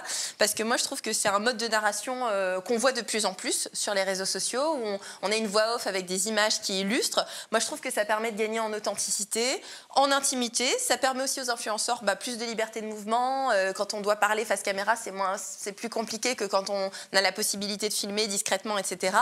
On peut scénariser de façon construite, donc elle peut illustrer ses propos avec des images en post-production. Ça demande peut-être un peu plus de travail, mais moi ce que je trouve bien, c'est qu'on voit les dérives des prises de parole sous le coup de l'émotion. Je préfère largement voir ça que Nabila aux côtés de son fils à l'hôpital, en train de prendre son téléphone pour dire « Bon bah là mon fils il est tombé, ouf, il avait le casque, machin ». Tu parles de Poupette Kenza ? Non. Oui. Ça aurait pu. Mais en tout cas, je trouve ça bien de prendre ce recul. On vit la chose avec son enfant, on est auprès de son enfant à l'hôpital, on prend quelques images d'illustration parce que c'est aussi son métier. Moi, j'ai jamais jugé les personnes qui filment tout de leur vie parce que c'est aussi voilà. Et là aujourd'hui, il y a un message de prévention qui est passé. Et moi, je trouve ça bien. Et j'ai essayé de comprendre pourquoi on est de plus en plus adepte à ce type de contenu. Et je pense que c'est aussi en lien avec ce mode de narration des podcasts. Tu sais, c'est très à la mode les podcasts. Et je pense qu'il y a un lien direct, on est consommateur d'audio, on écoute, etc. Et je pense que ça se rapproche un petit peu de ça. Et que quand c'est bien entendu dans ce métier-là, on va te dire aussi que parfois, parler sous le coup de l'émotion, tu peux faire des erreurs. Là, en l'occurrence, c'est structuré. Oui. C'est structuré. Alors oui, tu vas faire part de ce que tu vis, mais en plus de ça, tu vas pouvoir y ajouter une plus-value en expliquant, en donnant quelques conseils, quoi. Alors, je pense que ça peut perdre en authenticité. Certains vont dire, ouais, c'est moins spontané, etc. Mais dans ce genre de situation, de crise ou grave, où il y a eu un accident de vélo, c'est vachement mieux de procéder comme ça, de passer un petit message de prévention. Donc, voilà pourquoi c'était un double up. Eh ben, il était super, ton double up. J'ai speedé. Et moi, je rajouterais même que ça montre que les influenceurs deviennent encore plus des véritables mini-médias à eux-mêmes, parce que ça, c'est normalement ce qu'on voyait avant chez les blogueurs. Oui, exactement. Les vlogs, tout ça. Où ils te racontaient un petit peu en 1 minute 30 ce qui s'était passé avec Maëva Martinez, etc. Aujourd'hui, tu reprends un petit peu le contrôle quelque part sur tout ça, ou alors tout simplement tu deviens le Spielberg de ta propre vie. Tout le monde veut être acteur, Spielberg de sa propre vie. Un petit peu. C'est ça qu'on voit aujourd'hui. C'est agréable à écouter. C'est beau à voir. C'est sympa à regarder et tout. Vous aimez les avocats? J'adore. Moi, le tien, oui. Les toasts, avocats. Avocat de toast. Moi aussi, j'adore les avocats. Moi aussi. Ah, les avocats, pas l'avocat. Mais si, tout c'est Age Avocat. Age Avocat, c'est la rubrique dans laquelle un avocat interviendra dorénavant en plateau dans le cadre de différentes affaires. Cette semaine, on va accueillir Maître Tom Michel qui prendra la parole concernant 2 affaires de 2 clients différents. Maître Tom Michel peut nous rejoindre tout de suite. Bonjour, Maître Tom Michel. Bonjour. Bonjour, Bonjour, je vais où? Maëva Martinez, elle va te faire une petite place. Enchanté. Comment ça va? Ça va et tout le monde, tout va bien, je suis content d'être ici. Bah oui, ça fait plaisir que tu sois avec nous, Tom. Dans un premier temps, tu vas nous parler de l'affaire qui concerne Soraya Rifi, qui est devenue ta cliente. Soraya Rifi, elle s'est fait agresser devant son domicile. Elle décrit que c'est une agression faite par une hater. Donc tu vas pouvoir tout nous expliquer. Elle m'a envoyé un petit message pour m'expliquer ce qui s'était passé. Elle me dit « J'ai été agressée devant le portail de ma résidence aujourd'hui par une hater à 7h30 du matin. Elle voulait en découdre. Elle m'a prise à coups de poing. Son poids du corps sur le mien et s'est acharné sur ma tête. J'ai des vertiges et plein d'autres contusions, le nez en sang, douleurs cervicales, lombaires, thoraciques et maux de tête. J'ai été transféré aux urgences à 8h30 et là je suis actuellement au commissariat de Marseille. Dans l'insécurité, ça va trop loin. Maître Tom Michel, qu'est-ce qui se passe avec Soraya Rifi? Est-ce qu'on est en train de tomber dans une histoire qui passe de la fiction à la réalité? Aujourd'hui, est-ce que les haters, potentiellement avec l'histoire de Soraya, on se rend compte que ça peut être un véritable danger même dans la vraie vie? C'est le cas ici. Soraya, au-delà d'être influenceuse, elle est aussi infirmière libérale. Et ce qui s'est passé, c'est qu'en fait, un conflit de voisinage a complètement été disproportionné en raison du fait qu'elle est influenceur. Puisque, effectivement, lorsque le conflit a démarré, son agresseur, qui est une femme, ce qui est aussi assez étonnant, l'a reconnue et lui a dit tu vas voir ce que je vais te faire. Toi, l'influenceuse, je te reconnais des réseaux. Pourquoi c'est étonnant que ce soit une femme, son agresseur? Parce que, généralement, dans la majorité, l'extrême majorité des cas, les hommes sont ceux qui vont être plus violents dans les tribunaux qu'on fréquente, j'espère pas tous, mais en tout cas moi un peu plus. L'extrême majorité des faits de violence sont commis par les hommes, même si, bien sûr, il y a parfois des faits qui sont commis par des femmes, et il y a des prisons de femmes. Mais il est quand même assez rare qu'une femme porte des coups aussi importants contre une autre femme pour des faits aussi banals qu'un conflit autour du positionnement d'une voiture, et on explique cela uniquement par le fait qu'elle a reconnu qu'elle était influenceuse. Et d'ailleurs, le parquet de Marseille qui est saisi prend le dossier très au sérieux parce que cette femme, qui est recherché actuellement et dont on a des éléments d'identification. Vous avez des photos, vous avez tout, hein, j'ai cru comprendre. Alors je dirais pas qu'on a tout parce que je veux pas non plus tout dévoiler sur ce qu'il y a dans ce dossier avec le secret de l'enquête et l'investigation qui sont en train d'être faites justement aussi parce que Soraya est influenceuse. Mais manifestement, le motif pour un tel déchaînement de violence, et je rajoute qu'il y a quand même 10 jours d'ITT, donc ça veut dire que pendant 10 jours, la justice se déclare qu'elle ne peut pas travailler, elle a été massacrée, clairement, il y a des fractures. On la cherche parce que aussi, elle a été influenceuse. Elle va se connecter dans quelques instants, Soraya Rifi. Je sais que ça lui tenait à cœur. Elle va nous expliquer et on va pouvoir prendre de ses nouvelles. Elle va nous dire comment elle va aujourd'hui. Elle va mal. Elle va mal. Juridiquement, à ton niveau, Tom, qu'est-ce qui va se passer? Sur quel point vous allez? Sur quel fait vous allez? Sur quel... J'ai pas les termes, hein, juridiquement. Non, bien vous allez sûr, faire quoi? mais Même s'il y a marqué procéduré, j'ai pas tous les termes encore. C'est vrai que j'aime beaucoup ton t-shirt, je vais en prendre un aussi. Ah bah, quelle taille? XL, malheureusement. Plus globalement, ce qui va se passer, c'est que là, il y a des violences qui sont aggravées, parce qu'on a reconnu la victime, parce qu'on l'a tabassée et on s'est acharné, parce qu'on a pris la fuite, cette personne a pris la fuite et s'est enfuie. Donc ce qu'elle encourt, cette femme, c'est 5 ans d'emprisonnement. Ah ouais. Oui, c'est-à-dire que c'est vraiment... on sait très bien qu'elle les fera pas. Elle les fera pas. Heureusement, je ne sais pas, mais malheureusement... Enfin, c'est vrai qu'en France, on encourt beaucoup de choses et qu'au final, généralement, on ne fait pas grand-chose. Pour autant, c'est ce qu'elle encourt. Et c'est ce que tu vas demander? Bien sûr. Après, l'avocat partie civile, c'est pas de demander une peine, c'est le procureur de la République qui le décidera. Mais si vous voulez, il faut aussi parfois que ça serve d'exemple. Parce que c'est moi qui en défends quelques-uns des influenceurs, j'en ai une à ma droite, entre autres.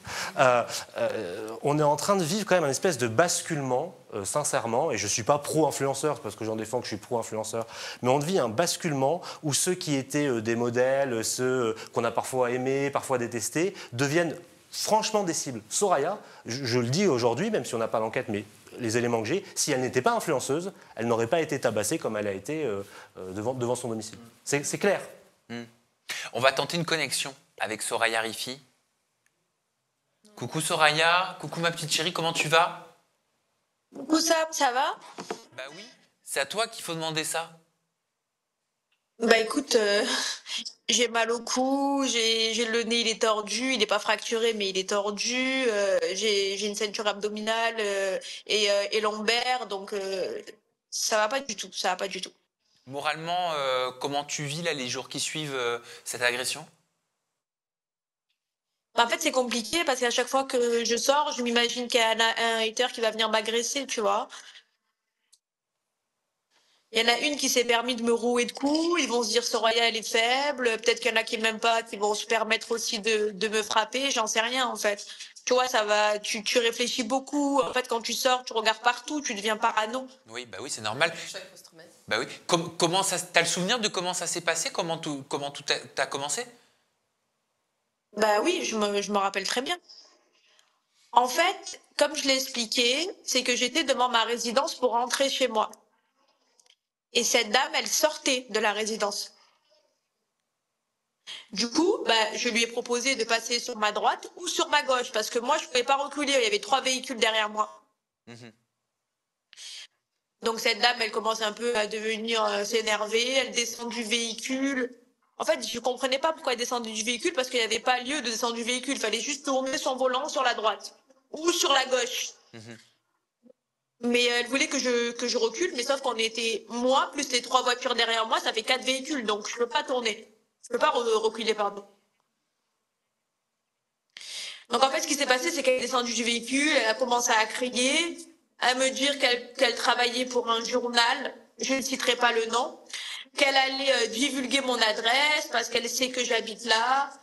Elle a commencé à m'insulter de tout, à la Marseillaise, hein, voilà, hein, vraiment de tout, je ne dirais pas les gros mots. Et en fait, moi, j'ai commencé à la filmer parce que je me suis dit, bon, si elle divulgue des informations, genre confidentielles, c'est-à-dire mon adresse, etc., j'irai déposer plainte ce soir quand je finis ma journée parce que j'avais une surcharge de travail ce jour-là et je ne pouvais pas aller au commissariat tout de suite. Donc, ce qui s'est passé, c'est que je l'ai filmé dans une première vidéo où on voit bien que l'intercation entre elle et moi.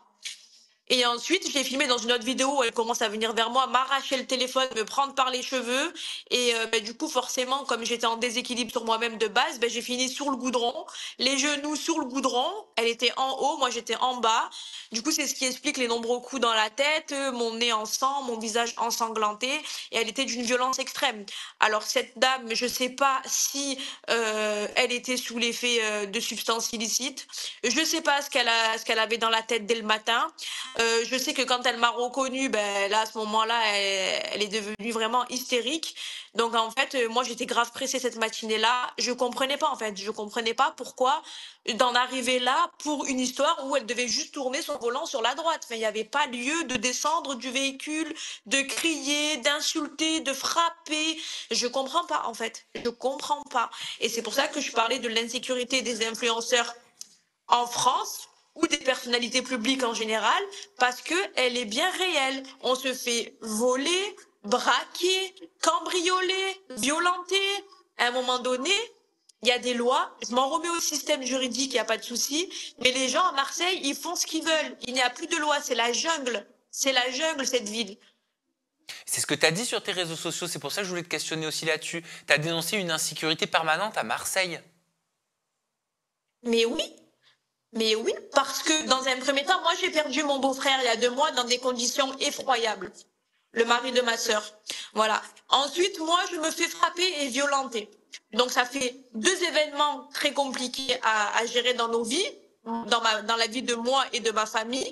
Donc à un moment donné, je me dis, ah ouais, ça va beaucoup trop loin en fait. Moi, mon beau-frère, il a été assassiné il y a 2 mois. Je ne l'ai pas mis sur les réseaux parce qu'on était en deuil, mais je veux dire, ça va beaucoup trop loin, il n'y a plus de sécurité. Il y a le frère de Camilla aussi, on en parlait la semaine dernière. Hein. Et le frère de Camilla qui s'est fait violenter pour rien, quoi. Enfin, ça va trop loin, ça dégénère pour le moins de petits trucs. Tu lèves un peu le ton, ou voilà, les gens, ils deviennent fous. Donc là, c'est quoi la suite pour toi? Donc tu lâcheras pas, tu as pris un avocat, tu t'es entouré juridiquement, tu vas aller jusqu'au bout concernant cette femme, cette mise en cause? Bah ouais, en fait, j'ai que ça à faire parce que ce matin-là, je ne devais pas me retrouver à l'hôpital aux urgences. Je ne devais pas me retrouver au commissariat. J'avais une charge de travail énorme dans ma journée. J'avais pas que ça à faire de me retrouver au commissariat. Et quand bien même, les violences, enfin, je veux dire, elle, c'est une femme de mon âge, de 30 ans. Elle a une situation professionnelle par rapport à ce que m'a dit la police, parce que j'ai toutes les infos sur elle. Il n'y avait pas lieu que ça déborde comme ça, en fait. Je ne comprends pas. Et en plus de ça, c'est que de me dire, je travaille dans un journal, je vais divulguer ton adresse, je vais venir à ta salle de sport te suivre, t'attendre en bas de chez toi, je sais où t'habites, je vais t'attendre devant ta villa, et je vais te faire ci, et je vais te faire ça. Je dis, mais madame, pourquoi vous tournez pas sur votre droite ou votre gauche? Je sais pas, je lui ai dit, franchement, je me suis énervée, je lui ai dit, bouge, laisse-moi passer, je suis pressée, bouge, enlève ton véhicule, en fait. Mais non, il fallait qu'elle me frappe. Ouais, c'est choquant. Donc je me suis retrouvée sur le goudron par terre à me prendre des coups de poing dans la tête. T'es entourée? T'es pas toute seule à Marseille là? Non, j'ai ma famille, mais je n'ai pas dormi chez moi le soir même. J'avais peur qu'elle vienne, qu'elle me raye ma voiture, qu'elle me creve mes pneus. Elle connaît mon adresse parce qu'on habite dans la même résidence. Moi, je la connaissais pas, cette dame, avant ça. Avant ce qui se passait, je la connaissais pas. Mais je sais qu'elle habite dans la résidence, dans les bâtiments. Et moi, j'habite dans les villas. Donc, pour rentrer chez moi, c'est très facile. Hein. Ouais. Merci Soraya, en tout cas, vraiment d'avoir partagé ce moment avec nous. On a ton avocat en plateau qui nous explique ce qui va se passer juridiquement. Merci beaucoup pour le soutien. Merci à Tom Michel d'avoir fait le nécessaire et à toute la presse People qui a partagé de nombreux articles pour mettre en lumière l'insécurité des influenceurs. Et merci Sam de m'avoir donné la liberté d'expression sur ton plateau encore une fois.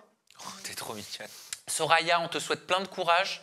On t'embrasse tous très fort et on t'envoie toutes nos ondes positives de soutien à travers cet écran qui nous sépare. Bisous chérie. Merci beaucoup. Gros bisous. Bisous. Tu nous donneras des nouvelles? Évidemment. Ça va prendre combien de temps à peu près au civil? Ça ne va pas être très long. C'est rapide? Ça va être rapide. Jennifer. J'avais juste une question par rapport à Soraya et le réflexe qu'elle a eu de prendre son téléphone pour filmer. Quel conseil vous donneriez aux personnes, aux influenceurs qui pourraient se faire agresser? Est-ce que c'est un bon réflexe de prendre son téléphone? Est-ce que ça a une valeur juridique derrière pour se défendre? Alors, c'est un réflexe qui est un petit peu ambivalent, parce que si c'est prendre la vidéo pour effectivement, comme l'a fait Soraya, la remettre au service de police et pas la diffuser, c'est un bon réflexe. Si par contre c'est pour après diffuser ce qui est arrivé et l'agression, c'est pas un bon réflexe. Donc, mon conseil, même si dans ces situations-là, c'est tellement difficile, parce que Soraya, elle a réagi comme ça avec, sur le feu de l'action, c'est effectivement de pourquoi pas faire une vidéo pour rattraper l'auteur. Là, en l'occurrence, on a quand même de grandes chances de récupérer cet agresseur et effectivement de le fournir au service de police, mais surtout pas de le diffuser, parce qu'il arrive que des clients diffusent effectivement l'agression et ça, c'est jamais une bonne idée. Voilà, mais c'est bien de le dire parce que je pense qu'il y en a qui pourraient se dire je vais me faire agresser, de balancer la vidéo et derrière ça va pas jouer en leur faveur. Ça crée des conséquences terribles, encore plus peut-être que l'agression parfois. On va maintenant parler avec toi, Maître Tom Michel, d'une actualité qui retourne la toile ces derniers jours. Tu vas voir, Maëva, ça va certainement t'intéresser. C'est le blogueur Aquababe qui s'est lancé à la recherche de Xavier Dupont de Ligonnès. Ça, c'est exceptionnel. Alors, qui est Xavier Dupont de Ligonnès? Il est le principal suspect dans l'assassinat de sa famille. Donc, son épouse et ses 4 enfants, c'était en avril 2011 à Nantes. Il n'a plus jamais été vu depuis le 15 avril 2011. La dernière fois, c'était à Roquebrune, sur Argent, dans le Var. Depuis plusieurs années, il mène une véritable cavale. Beaucoup d'internautes mènent aussi de nombreuses investigations le concernant. Et Aquababe, il est convaincu qu'il va retrouver le célèbre fugitif et mettre fin à 14 ans de mystère judiciaire. Pour mettre toutes les chances de son côté et récolter le plus d'informations possible, le blogueur, il a créé une adresse mail et un canal Instagram ouvert à tous qui compte déjà plus de 65 000 membres. Les pistes d'Aquababe concernant Xavier Dupont de Ligonnès l'emmènent à Malte. Il devrait se rendre sur place dans les prochains jours. Tom, est-ce que tu peux nous en dire plus sur cette investigation qui retourne la toile? C'est une histoire qui est extraordinaire. Vraiment, c'est une histoire... En fait, on faisait une garde à vue avec ce cher Aquababe pour des faits pas très importants. Pour quelle raison? Il a filmé un procès en direct, en pensant vouloir faire de la prévention. Voilà. Il fait une garde à vue le jour de son anniversaire, quelques heures. Et en fait, j'explique aux policiers qui est Aquababe. Parce que bon, c'est pas évident pour un policier lambda. Et je lui dis, ben voilà, il retrouve des gens, des stars, il met des photos, des gens qu'on veut voir. Et en rigolant, je lui dis, il pourrait retrouver Xavier Dupont de Ligonnès. Mais vraiment, c'était sur le ton de la blague. C'est pas vraiment un faute, parce qu'Aquababe, on rigole, et puis on en parle dans la sortie. Et dans la soirée, il publie effectivement « Retrouvons Xavier Dupont de Ligonnès » avec une adresse mail, un canal Instagram où il y a déjà plus, je crois, 120 000 personnes. Et il va recevoir un nombre d'informations. Alors au départ, il y a bien sûr des bêtises, des gens qui lui ressemblent vaguement dans un parc. Mais il y a des informations, je vous le dis en exclusivité en tout cas sur Aja. Il y a une information qui est très sérieuse. Il y a une piste qui est très sérieuse. Et qui est très sérieuse, qui est suivie par la police. À Nice, Aquababe a trouvé, je ne dis pas qu'il va le trouver, je ne sais pas, je ne sais même pas s'il lui y croit sincèrement, mais il a trouvé une information qui est aujourd'hui développée par la police. Mais quelle information?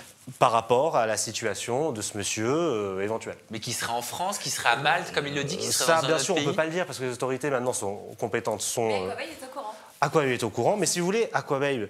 c'est dingue. Moi, j'aime beaucoup ce garçon, mais il a beaucoup de dérives. Mais si vous voulez, c'est quelqu'un qui a un pouvoir qui est exceptionnel.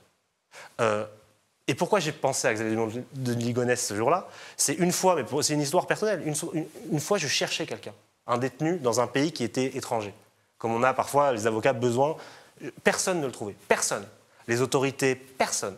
Aquababe a été capable de le trouver en 2 jours. Le numéro de cellule, où est-ce qu'il était, depuis quand, combien de temps. En fait, les gens, et je ne sais pas comment ils réussissent ça, c'est un tour de force. Et c'est vraiment, je l'ai vécu de mes propres... C'est fascinant. Les gens ont envie de lui transmettre des informations gratuites, parce que Aquababe ne paye jamais pour une information. Et si vous voulez, on peut penser ça fou qu'il retrouve Xavier Dupont de Ligonnès et ça fait le buzz. Et moi aussi, je trouve ça fou au départ. Mais voilà, maintenant 120 000 personnes qui collaborent pour trouver quelqu'un. Alors que, par exemple, la police de Nantes, qui est actuellement en cours d'enquête, s'ils sont 5, c'est déjà pas mal, parce que c'est une affaire qui est, je veux dire, tellement lointaine, ils ont tout essayé. Voilà. Là, maintenant, il y a 120 000 personnes qui trouvent des choses. Ouais. Mais moi, la question que je me suis posée quand j'ai vu ça, je me suis dit, mais est-ce que ça ne peut pas entraver l'enquête? Parce que s'il partage et diffuse des informations, si là, il dit qu'a priori, ça serait peut-être à Malte, etc., bah lui, il va le voir, ça. S'il est en fuite, il va partir. Alors peut-être que dans les 120 000, il y a Xavier Dupont de Ligonnès, beaucoup en rit. Alors, il y a deux choses. Un, il est quand même cadré juridiquement, Aquababe, avec mes équipes, même si parfois il y a parfois des dérapages, hein, soyons clairs. Mais ce qu'il dévoile est aussi une partie de show.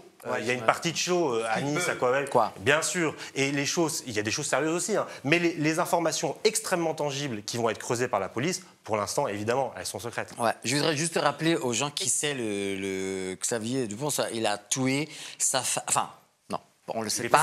Il est présumé coupable. C'est ce que j'ai expliqué. Ah, tu l'as vu? D'ailleurs, c'est chez moi, non? Ah, je t'ai juré, j'ai pas entendu. Mais ça arrive. C'était la... je sais pas. Ça arrive, mon cher. Il n'est pas très loin de là où j'habite. Enfin, c'est la maison n'est pas très loin. C'est vrai? La fameuse maison. Ah bon? Mais qu'est-ce qu'elle devient, cette maison, à Nantes? Je ne sais rien, je peux pas y frapper. Il y a une famille qui habite dedans. Non, pas du tout. Non, je suis juste à Nantes. Mais il risque pas. Moi, je lui ai envoyé un message, je lui ai dit, mais fais attention à toi. Moi, ça m'a fait peur. Enfin, tu te rends compte, imagine que tu le vois. Toi, perso, tu le vois. Enfin, c'est quand même que... Oui, et puis il faut faire attention aussi à une chose, c'est de filmer des potentiels Bien Xavier sûr. Dupont de Ligonnès. Je lui ai dit. Parce qu'imagine, t'es pas Xavier Dupont de Ligonnès, c'est une sacrée charge après que tu te retrouves de partout où on pense que c'est toi, c'est terrible. Évidemment. Donc maintenant, c'est assez cadré, il ne le fera plus. Mais deux informations sur cette chose-là. La police, la dernière chose qu'elle a faite, c'est quand même arrêter quelqu'un qui n'avait rien à voir avec Xavier Dupont de Ligonnès il y a quelques années dans un aéroport. Donc voilà où on en est l'enquête. Et deuxièmement, très sincèrement, même moi je suis étonné de vous dire ça, il y a eu, notamment aux États-Unis, une personne qui a été retrouvée grâce à un influenceur, blogueur, une émission de télévision, des dizaines d'années après. Et la police n'avait jamais retrouvé ce garçon-là. Et c'est grâce à ces influenceurs, ces sources, comme il dit, ces chippies, je crois qu'il dit maintenant, qui pourraient avoir des informations qui sont précises. Oui, il y a même des applications. Aux États-Unis, il y a des groupes Facebook qui ne sont pas forcément menés par des influenceurs hyper connus, mais ils sont aux États-Unis, il y a beaucoup d'enquêtes qui sont menées par la population sur la toile, qui arrivent à trouver les gens. Et il y a des émissions comme ça, ça s'appelle... Est-ce que tu l'as vu, disons, et avec les gens qui regardent... Mais il y a des gens qui n'osent pas parler à la police. Il y a des gens qui ne savent pas comment parler à la police. Ouais, c'est vrai. Et Aquababe ou autre, c'est quand même beaucoup plus facile d'envoyer un message anonyme. C'est-à-dire c'est beaucoup plus facile. Et je suis persuadé, mais on en parlera avec Aquababe, et peut-être que tu le recevras, que s'il se lançait dans une émission ou alors des médias pour retrouver des gens, il retrouverait des gens. Et il y a énormément de gens qui lui envoient, et c'est assez touchant. Est-ce que tu peux retrouver ma mère, mon père qui a disparu et je suis convaincu, sincèrement, qu'il pourrait avoir des informations, lui ou d'autres, beaucoup plus précises que la police qui a un manque de moyens, a un manque d'informations et n'a pas le temps. Je pense qu'il va lancer ce soir du coup parce que comme il aura entendu Tom Michel... Non, c'est pas le but. Là, on rigole, mais ça fait peur aussi. Parce que dans le sens que c'est quand même un travail qui ne s'est pas attribué à un influenceur. Ce n'est pas un travail qui est attribué à quelqu'un qui parle de gossip. C'est un travail qui doit être fait par des gens qui connaissent le métier. Alors qu'ils puissent aider. Public. Oui, mais nous, on en rigole, mais il y a des dérives, et je pense que vous le savez mieux que moi, extrêmement graves. Et franchement, moi, ça m'est fait peur, parce que c'est là qu'on dépasse la limite de la vraie vie et de la réalité. Merci Maître Tom Michel pour cette émission. Merci Maëva d'avoir été à nos côtés. Avec plaisir. Ah vraiment, merci Jennifer, merci Hermano et merci à vous. C'est l'anniversaire. C'est pas celui de ta mère. Non mais voilà, c'était une émission pas comme les autres, avec des sujets forts, un sujet plus léger mais qui nous a fait tellement du bien. Le casque, mettez vos casques. C'est pas léger, c'est trop compte. C'est grave. Mais non, mais c'est vrai, je suis d'accord. Chiffres, ça...